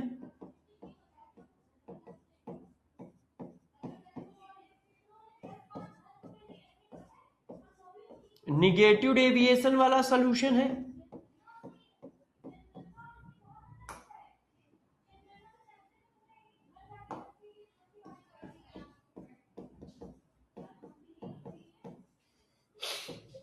और नन ऑफ दिस। बताओ, बताओ कैसा सॉल्यूशन है? तो देखो, मिलाने से वॉल्यूम बढ़ रहा है। मिलाने पर कितना होना चाहिए था? 30 होना चाहिए था, मगर है कितना? 31.5। इसका मतलब एक्सपेंशन हुआ है। और एक्सपेंशन कब होगा? जब पॉजिटिव डेविएशन होगा। एक्सपेंशन कब होगा? जब पॉजिटिव डेविएशन होगा। Yes, very good very good. क्यों? आना 30 चाहिए था और 30 से ज्यादा आ रहा है, और 30 से ज्यादा आने का मतलब क्या है? एक्सपेंशन हुआ है। एक्सपेंशन कब होगा? जब फोर्स कम होगा। एक्सपेंशन कब होगा? जब फोर्स कम होगा। और फोर्स कम किस में होता है? पॉजिटिव डेविएशन में होता है। पॉजिटिव डेविएशन में होता है। अच्छा, अब आ जाओ, अब देखो तीसरी प्रॉपर्टी। तीसरी प्रॉपर्टी देखो, तीसरी property,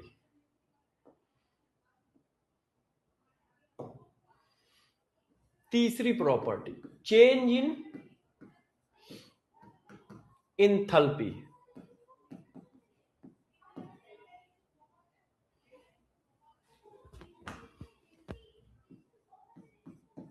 change in enthalpy, delta H. अब देखो डेल्टा एच क्या है, इसको जरा समझो, है ना, कि चेंज इन इंथैल्पी है क्या क्या। देखो, लिक्विड ए की इंथैल्पी क्या है? H A. लिक्विड बी की इंथैल्पी क्या है? एच बी, और सॉल्यूशन की इंथैल्पी क्या है, एच ए बी। तो चेंज इन इंथैल्पी क्या आई, डेल्टा एच। सॉल्यूशन की इंथैल्पी माइनस लिक्विड ए की इंथैल्पी प्लस लिक्विड बी की इंथैल्पी। Clear, clear. अब जरा गौर से मेरी बातों को सारे बच्चे समझेंगे बहुत अच्छे से। देखो ये क्या है, पॉजिटिव डेविएशन है, इधर क्या है प्रॉपर्टी, इधर क्या है आइडियल सॉल्यूशन, इधर क्या है पॉजिटिव डेविएशन, इधर क्या है निगेटिव डेविएशन।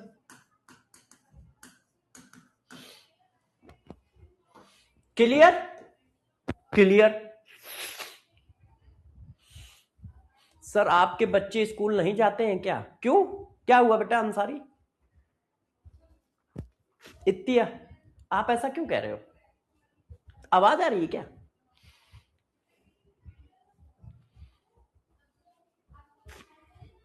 आपके बैकग्राउंड में नॉइज आ रही है बेटा, ये नॉइज जो है ना लेडीजों की है, लड़के कब से आवाज करने लगे, वो तो बेचारे सीधे साधे होते हैं, है ना। आज लेडीजों की नॉइज है, दो फ्रेंड मिल गए, मतलब वाइफ की कोई फ्रेंड आई हुई है, अब उनको तो बस फिर देखो, तो इसलिए इतना बवाल कटा हुआ है। मैं बोल के आया हूं कि भैया धीरे धीरे बातें करो, मगर कौन मानने वाला है, आदमियों की बातें कौन मानता है। हाँ, तो बॉयज तो बेचारे बहुत सीधे होते हैं, ये खतरनाक वही लोग होते हैं। आओ चलो अब पढ़ाई पे ध्यान दो। अब देखो जरा बच्चों, ये एनर्जी है, अब एनर्जी कैसे आती है गौर से देखो। गर्ल्स स्टूडेंट कह रहे होंगे अच्छा सर आप हमें आज ट्रोल कर रहे हो, मैं ट्रोल नहीं कर रहा हूं, लगभग सही बात बता रहा हूं।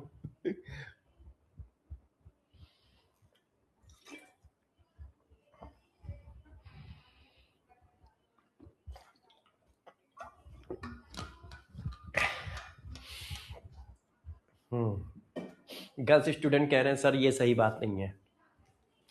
हाँ, तुम लोग कह रहे हो तो सही कह रहे हो, ये सही बात नहीं है, मैं कब कह रहा हूं।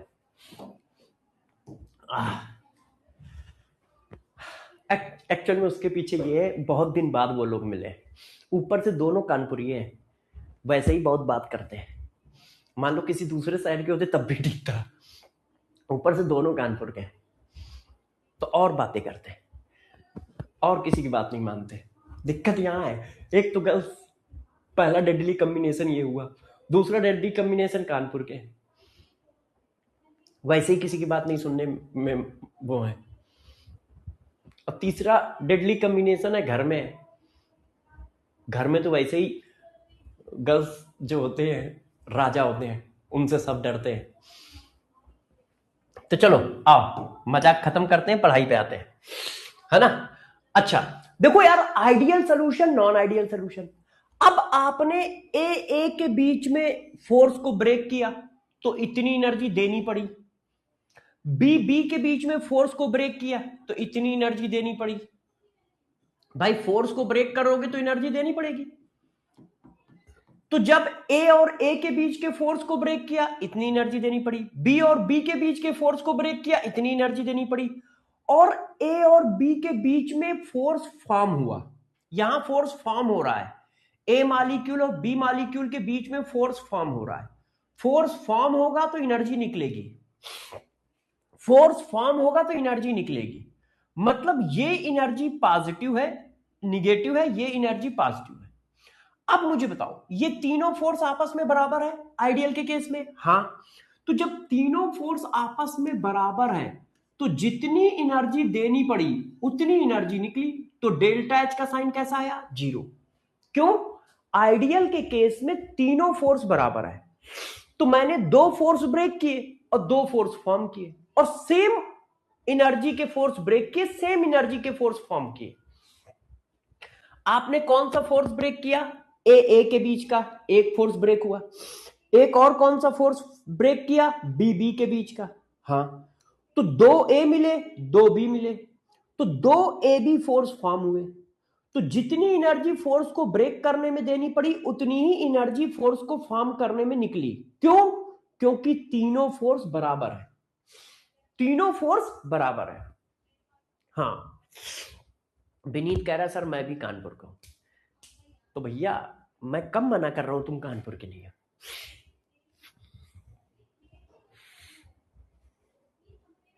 हाँ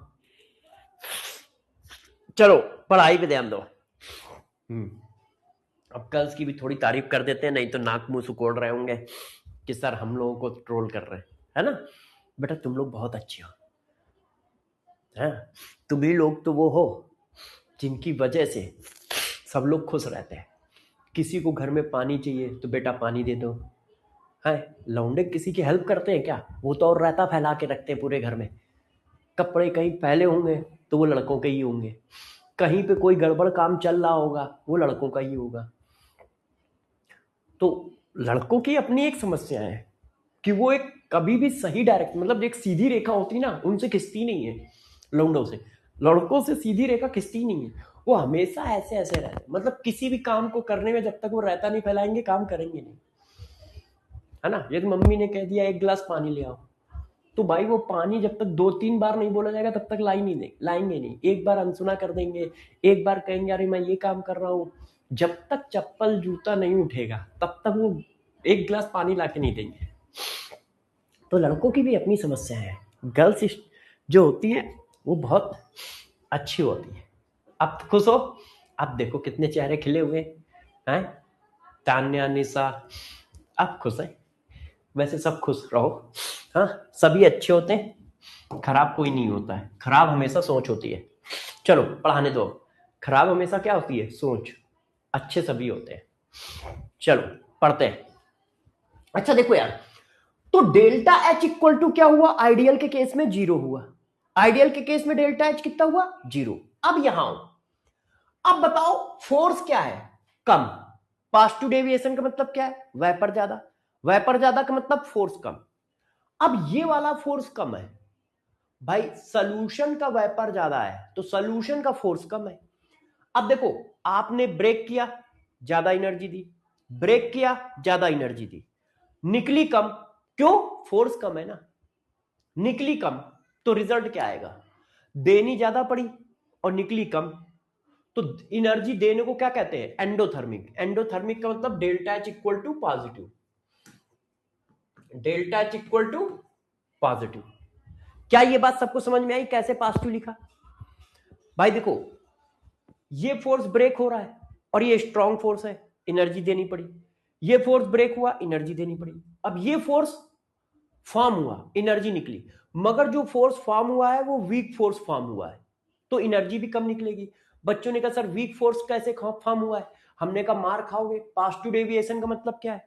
पॉजिटिव डेविएशन का मतलब है वेपर ज्यादा तो फोर्स कम, तो एनर्जी निकली कम, देनी ज्यादा पड़ी, तो रिजल्ट क्या आएगा? देना, और देने को क्या कहते हैं? एंडोथर्मिक।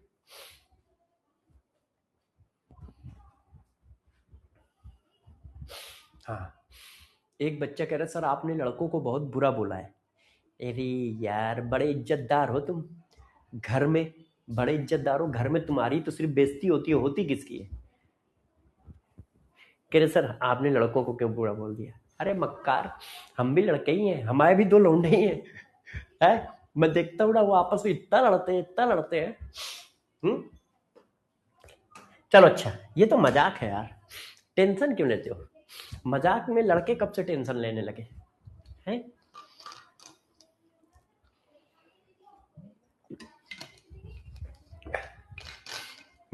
चलो अब पढ़ाने दो, डिस्टर्ब ना करो। अच्छा अब यहां आओ, निगेटिव डेविएशन का मतलब फोर्स ज्यादा, फोर्स ज्यादा। अब गौर से देखो, आपने ब्रेक किया, एनर्जी देनी पड़ी, आपने ब्रेक किया, एनर्जी देनी पड़ी, आपने फोर्स फॉर्म किया, एनर्जी निकली, मगर जो फोर्स फॉर्म किया है वो ज्यादा स्ट्रांग है तो एनर्जी ज्यादा निकली होगी। क्यों? निगेटिव डेविएशन का मतलब वेपर कम, वेपर कम तो फोर्स ज्यादा, और फोर्स ज्यादा तो फोर्स स्ट्रांग है, तो स्ट्रांग फोर्स को फॉर्म करने में एनर्जी भी ज्यादा निकलेगी, तो रिजल्टेंट क्या आया? निकलना। तो डेल्टा एच का साइन कैसा होगा? डेल्टा एच का साइन निगेटिव होगा। डेल्टा एच का साइन कैसा होगा? निगेटिव होगा। क्या ये बात सबको समझ में आ गई? क्या ये बात सबको समझ में आ गई? आ गई। अब आओ, अब देखो entropy change, entropy change, entropy change मतलब डेल्टा एस, डेल्टा एस। अब देखो डेल्टा एस क्या है? यदि किसी भी दो चीज को मिलाओगे तो इंट्रोपी हमेशा इंक्रीज करती है। आप दो लिक्विड को मिला रहे हो, ए और बी, जब भी आप मिक्सिंग करोगे, गौर सुनना, यदि आप किसी भी तरह की मिक्सिंग कर रहे हो तो ऑलवेज इंट्रोपी बढ़ती है, ऑलवेज इंट्रोपी इंक्रीजेस। इंट्रोपी के बारे में थर्मोडायनेमिक्स में डिटेल में पढ़ाऊंगा, मगर ये कॉन्सेप्ट ध्यान रखो।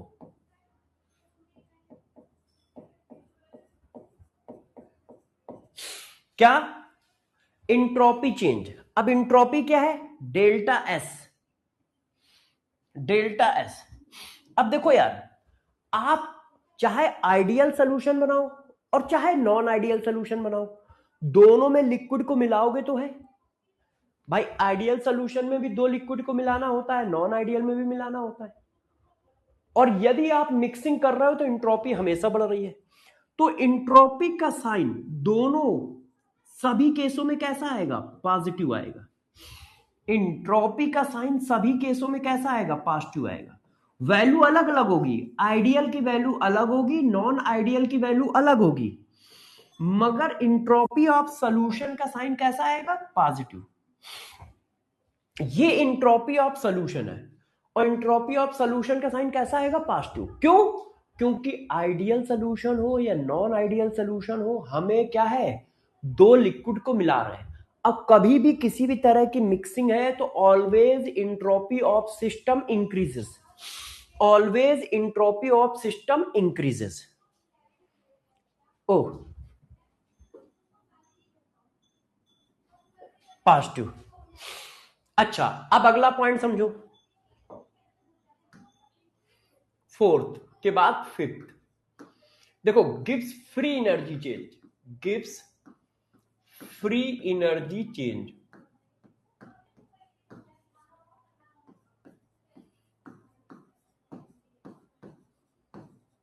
Gibbs free energy change.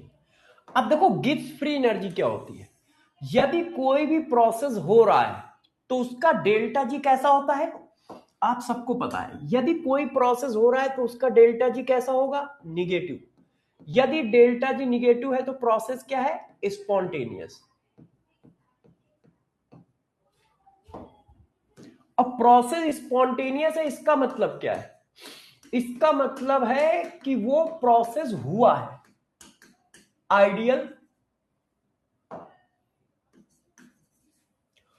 Positive deviation, negative deviation.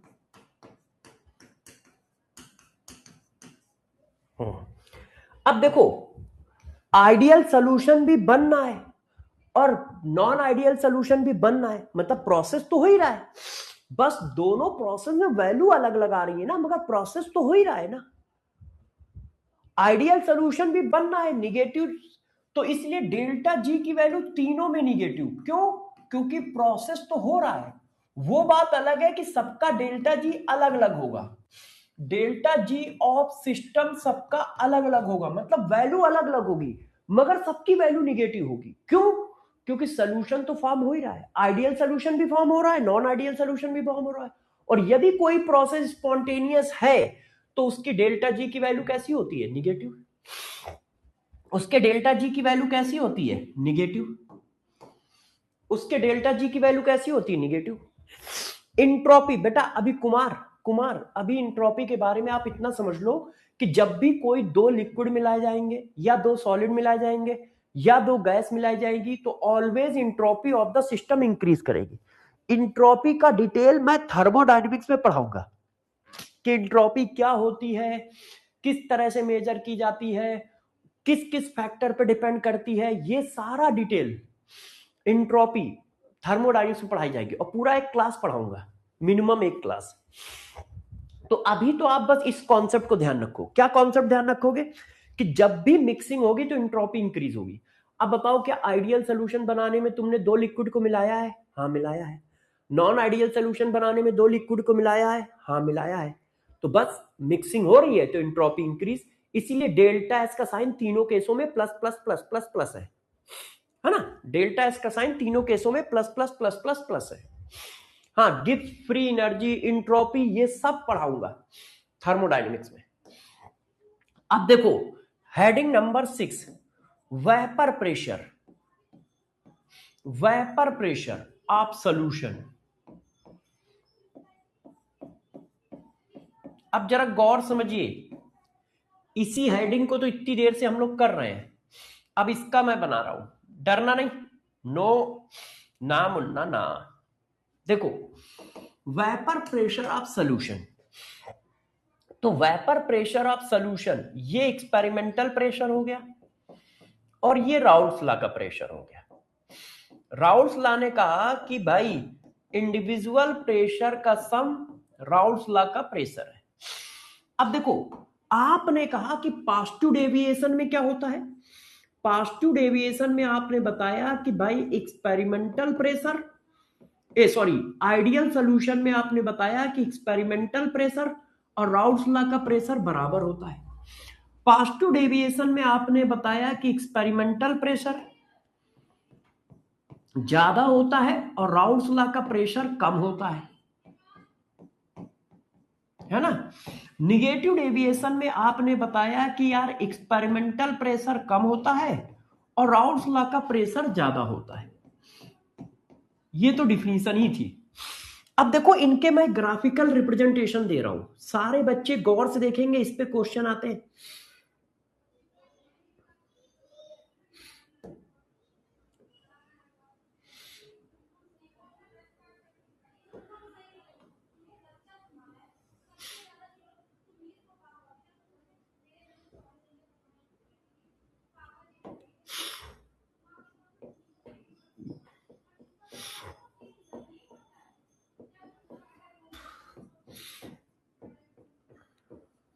ये देखो बच्चों, ये हो गई बात, ये हो गया हमारा पीए,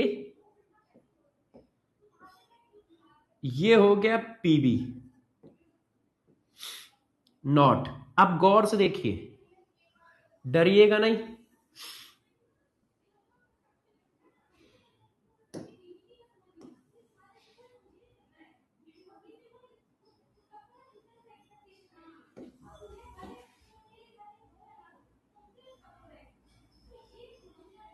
अब देखो भाई बच्चों, अब हम लोग बात करते हैं, इस बात को जरा समझना। अब आइडियल ग्राफ कैसा था? राउल्ट्स लॉ का ग्राफ कैसा था? स्ट्रेट लाइन ग्राफ था, याद है सबको? राउल्ट्स लॉ का ग्राफ कैसा था? स्ट्रेट लाइन ग्राफ था, याद है कि नहीं? ये ओह सॉरी, ये राउल्ट्स लॉ का ग्राफ है। तो राउल्ट्स लॉ का टोटल प्रेशर ये है राउल्ट्स लॉ का टोटल प्रेशर। उफ, एक मिनट रुकना यार, ये राउल्ट्स लॉ का टोटल प्रेशर है, उसकी ग्राफ ये थी, है ना? अच्छा अब देखो बच्चों, अब पॉजिटिव डेविएशन का ग्राफ कैसा आएगा जरा समझना। पॉजिटिव डेविएशन का ग्राफ कैसा आएगा? पॉजिटिव डेविएशन में टोटल प्रेशर क्या है? राउल्ट्स लॉ के प्रेशर से ज्यादा है, और राउल्ट्स लॉ की लाइन क्या है? स्ट्रेट लाइन है। इसका मतलब पॉजिटिव डेविएशन की लाइन जो होगी, मतलब टोटल प्रेशर की जो लाइन होगी, वो राउल्ट्स लॉ से ऊपर होगी। क्यों? वर्टिकल कॉलम क्या है? वर्टिकल कॉलम वेपर प्रेशर है। वर्टिकल कॉलम क्या है? वेपर प्रेशर है। तो जब वर्टिकल कॉलम वेपर प्रेशर है तो राउल्ट्स लॉ से ज्यादा प्रेशर है, तो राउल्ट्स लॉ से ज्यादा प्रेशर है तो लाइन क्या है? राउल्ट्स लॉ से ऊपर होनी चाहिए। ये देखो राउल्ट्स लॉ की लाइन है, ये राउल्ट्स लॉ की लाइन है। तो अब जो सॉल्यूशन का प्रेशर आएगा वो राउल्ट्स लॉ से ऊपर आएगा। आप चाहे ऐसे बना दो, ये देखो राउल्ट्स लॉ से ज्यादा है, आप चाहे ऐसे कह दो, क्यों? क्योंकि इक्वेशन कोई नहीं है, मगर बस रिप्रेजेंटेशन ये होना चाहिए कि राउल्ट्स लॉ से ज्यादा दिखना चाहिए। तो यदि पॉजिटिव डेविएशन है तो ग्राफ ऐसा आएगा, राउल्स लॉ से ऊपर उठा हुआ। क्यों? क्योंकि पॉजिटिव डेविएशन में एक्सपेरिमेंटल प्रेशर की वैल्यू ज्यादा है, किससे? राउल्स लॉ से। तो ग्राफ में भी तो ज्यादा दिखनी चाहिए, और ग्राफ में ज्यादा कैसे दिखेगी? ये स्ट्रेट लाइन राउल्स लॉ की लाइन है, ये स्ट्रेट लाइन राउल्स लॉ की है, तो राउल्स लॉ से ज्यादा प्रेशर है ना, तो ग्राफ हमेशा ऊपर रहना चाहिए। अब वो चाहे ऐसे बना दो चाहे ऐसे बना दो, क्यों? क्योंकि वो वे ऑफ रिप्रेजेंटेशन है, मगर ये लाइन बस ऊपर दिखानी है, ये लाइन ऊपर दिखानी है। अब निगेटिव डेविएशन के केस में क्या होगा बताओ? निगेटिव डेविएशन के केस में, निगेटिव डेविएशन के केस में राउल्स लॉ से नीचे दिखानी है, ये राउल्स लॉ की लाइन है, ये राउल्स लॉ की लाइन है। अब एक्सपेरिमेंटल प्रेशर की वैल्यू राउल्स लॉ से कम है, तो आपको ये लाइन नीचे दिखानी है ऐसे। अब ये टोटल प्रेशर है एक्सपेरिमेंटल, और नीचे क्यों दिखानी है? क्योंकि राउल्स लॉ से कम प्रेशर है, राउल्स लॉ से कम प्रेशर है। तो इसके ग्राफ पर भी क्वेश्चन आता है, अभी मैं दूंगा, आप टेंशन ना लो, मैं आपके लिए क्वेश्चन लाया हूं। ये देखिए, मैं आपको हर तरह के क्वेश्चन कराऊंगा, क्वेश्चन मैं हर तरह के लाया हूं। ये देखिए, ये देखिए, ये देखिए, 1000 तरीके के क्वेश्चन है। अब मगर पहले थ्योरी पढ़ा तो लूं। तो ये ग्राफ समझ पाए, ये वेपर प्रेशर के ग्राफ है, मतलब जो चीज मैं पिछले 15-20 मिनट से पढ़ा रहा हूं या आधे घंटे से पढ़ा रहा हूं, उसका ग्राफिकल रिप्रेजेंटेशन है। डिफिनीशन यही तो है, उस डिफिनीशन को ग्राफ के फॉर्म में दिखा दिया है। क्लियर है सब कुछ? क्या बैकग्राउंड से बहुत आवाज आ रही है क्या? अच्छा, अभी बताता हूं ये बात सही है कि नहीं, पहले ये बताओ। नहीं सर, ठीक है, ये बात सही है, सबको समझ में आ गई? चलो, अब ये बात समझ में आ गई है तो और बताता हूं, गौर सुनिएगा बच्चों, है ना। प्रॉपर्टी नंबर, सॉरी यार,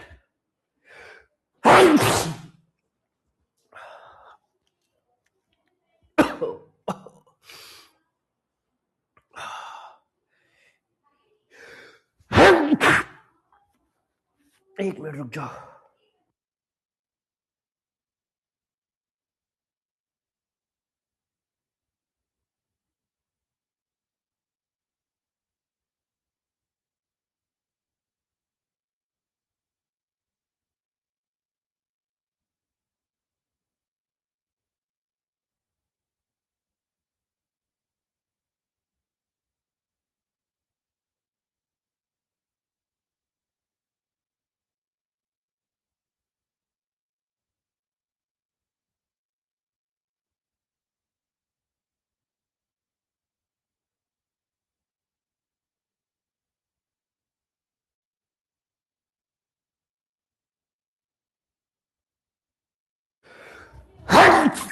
हाँ लो, ग्राफ बना लो।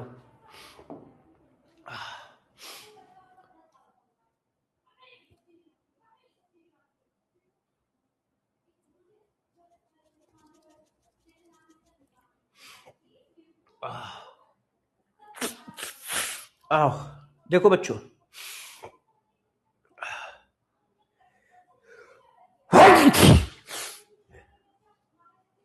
एक मिनट यार रुक जाओ।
अरे यार,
देखो बच्चों,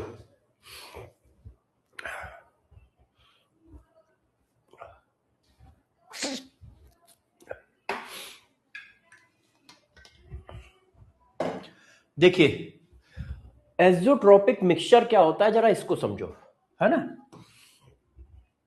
हमारे पास दो वैलेटाइल लिक्विड है, दो वैलेटाइल लिक्विड का सॉल्यूशन है।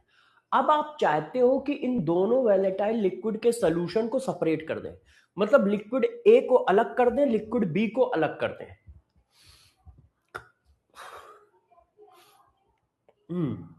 देखो मेरे पास सॉल्यूशन है, हाँ। अब मैं लिक्विड ए और लिक्विड बी को अलग करना चाहता हूं, तो लिक्विड ए और लिक्विड बी को जिस मेथड से अलग किया जाता है उसको बोलते हैं फ्रैक्शनल डिस्टिलेशन। क्या? दो लिक्विड को जिस मेथड से अलग करते हैं, सेपरेट करते हैं, उसको क्या बोलते हैं? Fractional distillation method. क्या बोलते हैं? Fractional distillation method. दो लिक्विड को, सॉरी, सॉल्यूशन के दो लिक्विड को अलग अलग करने के मेथड को फ्रैक्शनल डिस्टिलेशन मेथड कहते हैं। अब गौर समझो, आइडियल सॉल्यूशन कौन से होते हैं? आइडियल सॉल्यूशन क्या है, गौर सुनना। देखो ideal solution separate by fractional distillation method. Fractional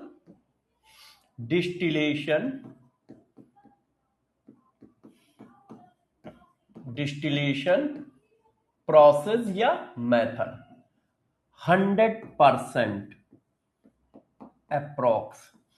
देखो आइडियल सॉल्यूशन को आप 100% फ्रैक्शनल डिस्टिलेशन मेथड से सेपरेट कर सकते हो। आइडियल सॉल्यूशन को 100% फ्रैक्शनल डिस्टिलेशन मेथड से सेपरेट कर सकते हो, मतलब लिक्विड ए और लिक्विड बी को अलग अलग कर सकते हो। ऐसे मिक्सचर को आइडियल सॉल्यूशन कहते हैं। ठीक, अब गौर सुनना मैं क्या लिख रहा हूं। देखो non ideal solution does not separate by fractional distillation method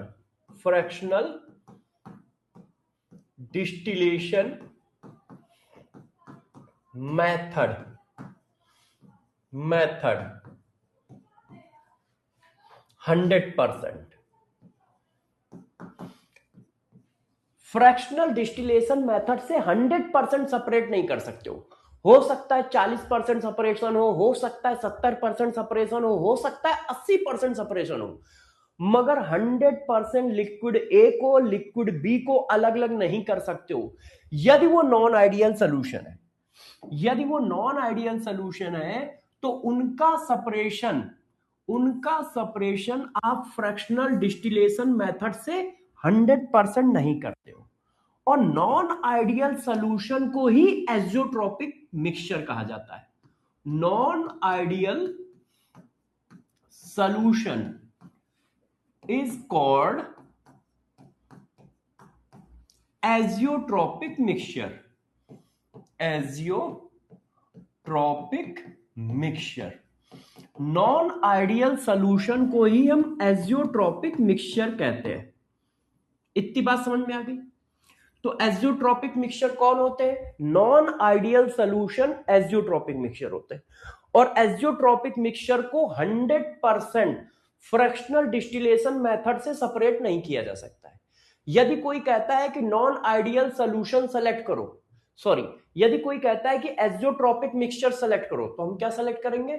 non ideal solution select करेंगे। कोई कहता है कि इनमें से कौन एज़ोट्रोपिक मिक्सचर है, तो हम क्या सेलेक्ट कर देंगे? नॉन आइडियल सॉल्यूशन सेलेक्ट कर देंगे। ठीक है। यदि कोई कहता है कि इनमें से कौन एज़ोट्रोपिक मिक्सचर नहीं है, तो हम क्या सेलेक्ट कर देंगे? आइडियल सॉल्यूशन सेलेक्ट कर देंगे। आइडियल सोल्यूशन को एजियोट्रॉपिक मिक्सचर नहीं कहते हैं, नॉन आइडियल सोल्यूशन को एजियोट्रॉपिक मिक्सचर कहते हैं। अब किसी ने मेरे से रीजन पूछा, why non ideal solution does not separate 100%। आपने लिखा है कि नॉन आइडियल सोल्यूशन को हम 100% सेपरेट नहीं कर सकते। Non ideal solution does not separate fractional distillation method 100%। तो क्यों नहीं कर सकते, ऐसा क्या दिक्कत है? तो गौर से सुनिएगा, ऐसा क्या दिक्कत है, ठीक है। अब आप जरा समझिएगा कि मैं क्या कह रहा हूं। देखो दोनों लिक्विड को आपने कंटेनर में डाला, पानी में डाला, ठीक है। हाँ, डिफिनीशन ऑफ एजियोट्रॉपिक मिक्सचर यही है, non ideal solution is called azeotropic mixture and exotropic mixture those mixture which is not 100% separated by fractional distillation method is called azeotropic mixture. Those mixture which is not separated by as fractional distillation method is known as azeotropic mixture. Non-ideal solution also called azeotropic mixture. अब ऐसा क्यों है, अब गौर समझना। देखो बच्चों, दो liquid थे, दो लिक्विड का सोल्यूशन है, हाँ। अब एक लिक्विड की वेपर ज्यादा बनती है और एक लिक्विड की वेपर कम बनती है। तो मैं क्या करता हूं, जो वेपर बनी उसको पाइप से किसी दूसरे कंटेनर में इकट्ठा करता जाता हूं। वेपर बनाई, किसी पाइप से दूसरे कंटेनर में इकट्ठा कर ली। अब जब कंटेनर में इकट्ठा कर ली तो एक लिक्विड वेपर फेज में आता चला जाता है, एक लिक्विड लिक्विड फेज में आता चला जाता है। जिस तरह से सेपरेशन कर लेते हैं, और ये मल्टीपल टाइम करना पड़ता है, इसी प्रोसेस को फ्रैक्शनल डिस्टिलेशन मेथड कहते हैं। मगर नॉन आइडियल सॉल्यूशन में क्या होता है, ऐसा करते करते करते करते एक पॉइंट आता है, जिस पॉइंट पे क्या होता है, दोनों की वेपर हमेशा उसी रेशियो में बनती है जिस रेशियो में लिक्विड है। अभी नहीं समझ पाओगे। जैसे लिक्विड में उनका मोल फ्रैक्शन 0.4 और 0.6 है, तो वेपर में भी मोल फ्रैक्शन 0.4 0.6 हो जाता है। तो उस समय क्या होता है कि सारा का सारा लिक्विड वेपर फेज में कन्वर्ट हो जाता है। तो सेपरेशन कहां हुआ? सेपरेशन तो तब होगा जब एक की वेपर ज्यादा बने, एक की कम बने। अब एक की ज्यादा एक की कम नहीं बन रही, सारा का सारा लिक्विड सोल्यूशन वेपर फेज में चला गया। तो जो उनका मोल फ्रैक्शन लिक्विड फेज में था, वही मोल फ्रैक्शन वेपर फेज में हुआ। तो सेपरेशन कहां हुआ? मगर ये कंडीशन सिर्फ नॉन आइडियल केस में आती है। तो नॉन आइडियल केस में क्या होता है, सेपरेशन चलते चलते चलते चलते एक ऐसा पॉइंट आता है जिस पॉइंट पर पूरा का पूरा लिक्विड वेपर फेज में कन्वर्ट हो जाता है। तो देखो, उसको कहते हैं azeotropic point. At azeotropic point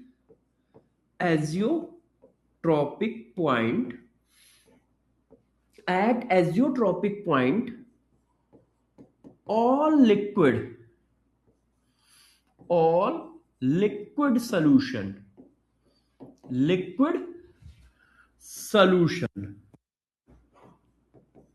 convert into vapor phase। पूरा का पूरा लिक्विड सोल्यूशन वेपर फेज में कन्वर्ट हो जाता है। एजियोट्रॉपिक पॉइंट पर पूरा का पूरा लिक्विड वेपर फेज में कन्वर्ट हो जाता है, कन्वर्ट इनटू वेपर फेज। मतलब क्या होता है, काईए की वैल्यू और वाईए की वैल्यू बराबर हो जाती है, काई बी की वैल्यू वाई बी की वैल्यू बराबर हो जाती है एजियोट्रॉपिक पॉइंट पर, जिसकी वजह से फर्दर सेपरेशन रुक जाता है। एजियोट्रॉपिक पॉइंट पर mole fraction of liquid phase, mole fraction of vapour phase बराबर हो जाते हैं। क्या? एजियोट्रॉपिक पॉइंट पर mole fraction of liquid phase और mole fraction of vapour phase आपस में बराबर हो जाते हैं। तो जब बराबर हो जाएंगे तो सेपरेशन रुक जाएगा। मोल fraction of vapour phase equal हो जाते हैं, जिसकी वजह से फर्दर सेपरेशन रुक जाता है। तो गौर समझिए, नॉन आइडियल सोल्यूशन को एजियोट्रोपिक मिक्सचर कहा जाता है, और एजियोट्रोपिक मिक्सचर 100% फ्रैक्शनल डिस्टिलेशन मेथड से सेपरेट नहीं होते। तो किसी ने पूछा क्यों नहीं होते, तो एक ऐसा पॉइंट आता है जिस पॉइंट पे पूरा का पूरा लिक्विड वेपर फेज में कन्वर्ट हो जाता है। इसका मतलब उस पॉइंट पर लिक्विड फेज के मोल फ्रैक्शन और वेपर फेज के मोल फ्रैक्शन बराबर हो जाते हैं। ऐसे पॉइंट को एजियोट्रोपिक पॉइंट कहते हैं, और ये पॉइंट सिर्फ नॉन आइडियल सोल्यूशन में आता है, एक्सपेरिमेंटली देखा गया है। आइडियल सोल्यूशन में इस तरह का कोई पॉइंट नहीं आता है। नॉन आइडियल सोल्यूशन के केस में ऐसा पॉइंट आता है जहां पर लिक्विड फेज का वेपर फेज के वेपर प्रेशर के बराबर हो जाता है, जिसकी वजह से फर्दर सेपरेशन नहीं हो पाता है। क्यों? क्योंकि पूरा का पूरा लिक्विड यदि वेपर में चला गया तो सेपरेशन कैसे हो? सेपरेशन तो तब होता है कि जब एक लिक्विड वेपर में ज्यादा जाए और दूसरा लिक्विड वेपर में कम जाए, तो धीरे धीरे करके अलग हो जाएंगे। अच्छा, तो किसी ने कहा ठीक है, ये बात मैंने मान ली। अब गौर सुनिए, अभी खत्म नहीं हुआ है, ये बात मैंने मान ली। तो पॉजिटिव डेविएशन वाले का क्या नाम रखा जाता है, निगेटिव डेविएशन वाले का क्या नाम रखा जाता है? अभी ये कहानी है, खत्म नहीं हुई है हेडिंग। तो गौर से देखो बच्चों, इनका नॉमेनक्लेचर भी होता है। देखो, पॉजिटिव डेविएशन का क्या है, आप सबको पता है कि पॉजिटिव डेविएशन का मतलब है वेपर ज्यादा, और निगेटिव डेविएशन का मतलब है वेपर कम, है ना? तो पॉजिटिव डेविएशन वाले एजियोट्रोपिक मिक्सचर को क्या कहा जाता है? देखो, पॉजिटिव डेविएशन वाले एजियोट्रोपिक मिक्सचर को कहा जाता है मिनिमम, ध्यान दीजिएगा, minimum boiling point azeotropic mixture. बच्चों ने कहा ऐसा क्यों? एजियोट्रोपिक मिक्सचर, पॉजिटिव डेविएशन वाले को कहा जाता है minimum boiling point azeotropic mixture. ऐसा क्यों? वेपर प्रेशर ज्यादा है तो बॉइलिंग पॉइंट क्या होगा? कम होगा। वेपर प्रेशर और बॉइलिंग पॉइंट इनवर्सली प्रोपोर्शनल होते हैं, तो वेपर प्रेशर क्या है? ज्यादा, तो बॉइलिंग पॉइंट कम। तो पॉजिटिव डेविएशन वाले एजियोट्रोपिक मिक्सचर का नाम होता है minimum boiling point azeotropic mixture, और निगेटिव डेविएशन वाले एजियोट्रोपिक का मिक्सचर का नाम होता है maximum boiling point azeotropic mixture. Maximum boiling point azeotropic mixture.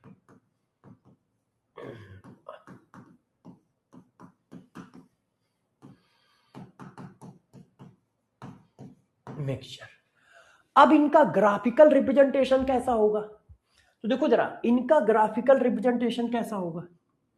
अब मैं आपको इनका ग्राफिकल रिप्रेजेंटेशन दिखाता हूं कि इनका ग्राफिकल रिप्रेजेंटेशन कैसा होगा। मान लो उसने क्वेश्चन घुमा दिया और ग्राफ बना के दे दिया, और ग्राफ में पूछ लिया ये पॉजिटिव डेविएशन है या निगेटिव डेविएशन। मतलब ग्राफ में इसमें पूछ लिया कि ये मिनिमम एजियोट्रोपिक मिक्सचर है, मिनिमम बॉइलिंग पॉइंट वाला एजियोट्रोपिक मिक्सचर है, या मैक्सिमम बॉइलिंग पॉइंट वाला एजियोट्रोपिक मिक्सचर है। तो फिर कैसे करोगे आप? तो उसके बारे में जरा समझो सब लोग। आप कर लोगे, आप परेशान ना हो, थोड़ा सा टफ है मगर कर लोगे, अच्छे बच्चे हो तुम लोग। ये PA नॉट हो गया, ये PB नॉट हो गया।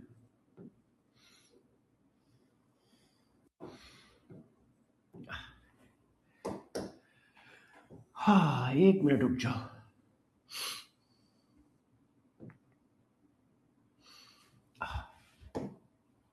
अब देखना बच्चों, ग्राफ कैसे बनेगा समझाता हूं, है ना? ग्राफ कैसे बनेगा समझाता हूं। आपने क्या पढ़ाया जरा मुझे बताओ एक बार।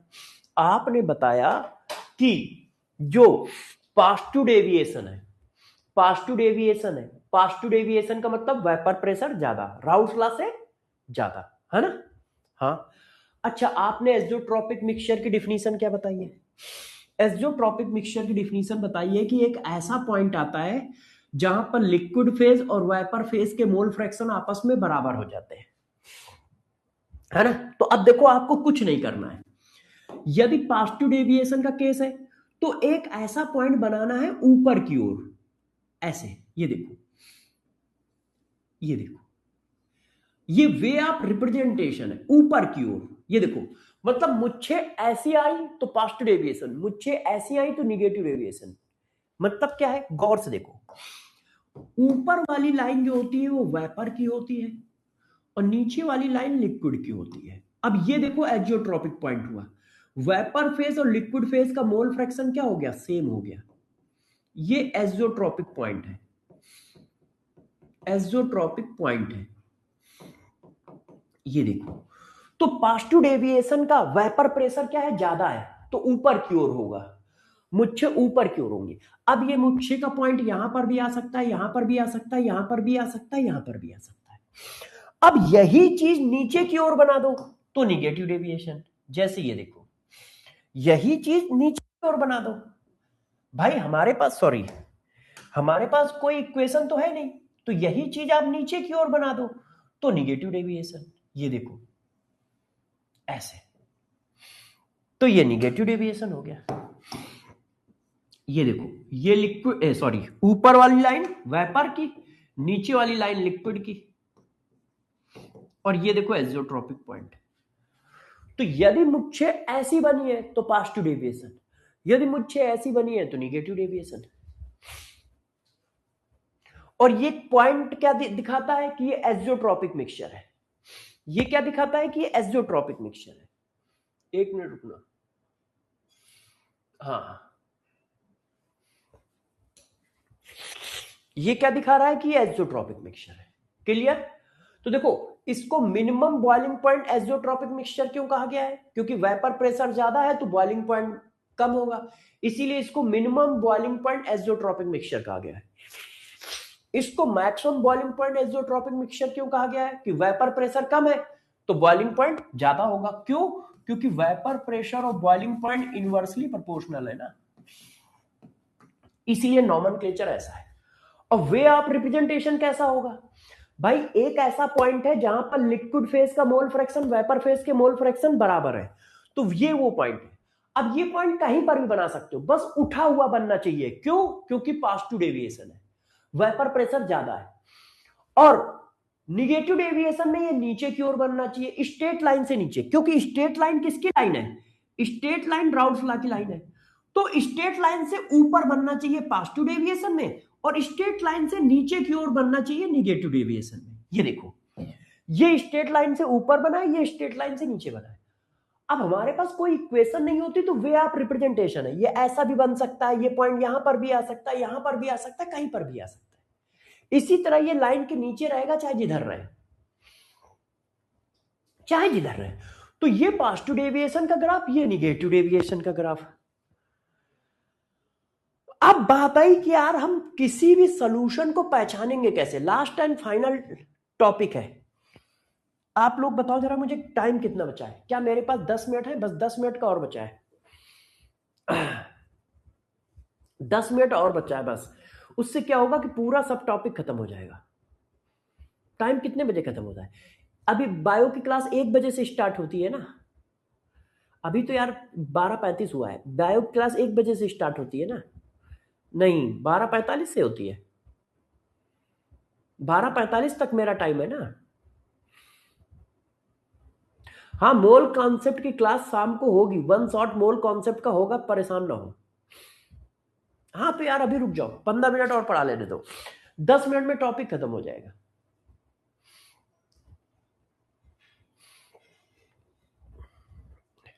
अच्छा, मेरी क्लास 12:30 तक है, ओके, कोई बात नहीं, कोई बात नहीं, कल आप लोग बता देना, यहीं से चालू करूंगा, क्योंकि क्वेश्चन तो आज करा ही नहीं, क्वेश्चन तो मैं खूब लाया हूं, मगर क्या है पूरी थ्योरी खत्म हो जाए तो क्वेश्चन अच्छे से बता पाऊंगा। ये देखो, फिर नहीं तो क्वेश्चन कैसे करोगे, क्वेश्चन करने के लिए थ्योरी बतानी पड़ेगी।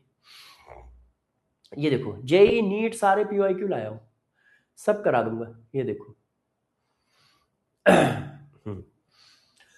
तो मगर अभी 15 मिनट का टॉपिक बचा हुआ है, जब तक वो नहीं बताऊंगा तब तक तुम क्वेश्चन कर नहीं पाओगे। देखो, आइडियल सोल्यूशन पहचानने का कोई फार्मूला तो बताया नहीं है, तो तुम्हें देख के कैसे पता चलेगा कि आइडियल है या नॉन आइडियल, तुम्हें देख के कैसे पता चलेगा कि फोर्स बढ़ रहा है या घट रहा है, तो उसके लिए कुछ तो मुझे समझाना पड़ेगा ना। तो वो मैं कल समझाता हूँ।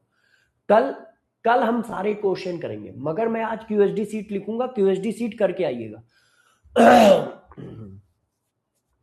ठीक है। और शाम को 6 बजे क्लास होगी, सारे बच्चे ऑन टाइम रहिएगा। शाम को 6 बजे पूरी क्लास होगी मोल कॉन्सेप्ट की, अच्छे से लाइव 6 घंटे 5 घंटे 7 घंटे की क्लास होगी, पूरा मोल कॉन्सेप्ट आराम से बेसिक से करा दूंगा। ठीक है। अभी मैं क्लास के बाद दवाई ववाई ले लूंगा तो ठीक हो जाऊंगा। 5 से 6 घंटे चलेगी खुशबू, 5 से 6 घंटे चलेगी शाम वाली क्लास। ठीक है। तो क्यूएसडी सीट नंबर 10 करके आइएगा। तो कल आपका चैप्टर खत्म हो जाएगा, क्योंकि कल आइडियल और नॉन आइडियल सोल्यूशन भी खत्म हो जाएगा, साथ साथ में हेनरी लॉ भी खत्म हो जाएगा। वो हेडिंग छोटी है, तो कल ये चैप्टर खत्म हो जाएगा। अगली क्लास से, हाँ अगली क्लास से केमिकल काइनेटिक्स चालू होगा। 5 बजे नहीं 6 बजे से है, 6 बजे से पढ़ाऊंगा। ठीक है। 6 बजे से लाइव क्लास है, सब लोग ऑन टाइम रहिएगा। जाके नोटिफिकेशन ऑन कर लो, जाके नोटिफिकेशन ऑन कर लो। चलो बच्चों, अब मैं आपकी क्लास करता, मतलब डीपीपी क्यूएसडी सीट लिखता हूँ। ठीक है। अब मैं मिलूंगा 7 बजे, अब मैं मिलूंगा 6 बजे। 6 बजे ऑन टाइम संकल्प नीट वेदांतु चैनल पे आ जाना। ठीक है। धमाकेदार क्लास पढ़ाएंगे, टेंशन ना लो। Bye bye. अपना ध्यान रखना, पढ़ाई करते रहना। ठीक है। हाँ। अरे भाई।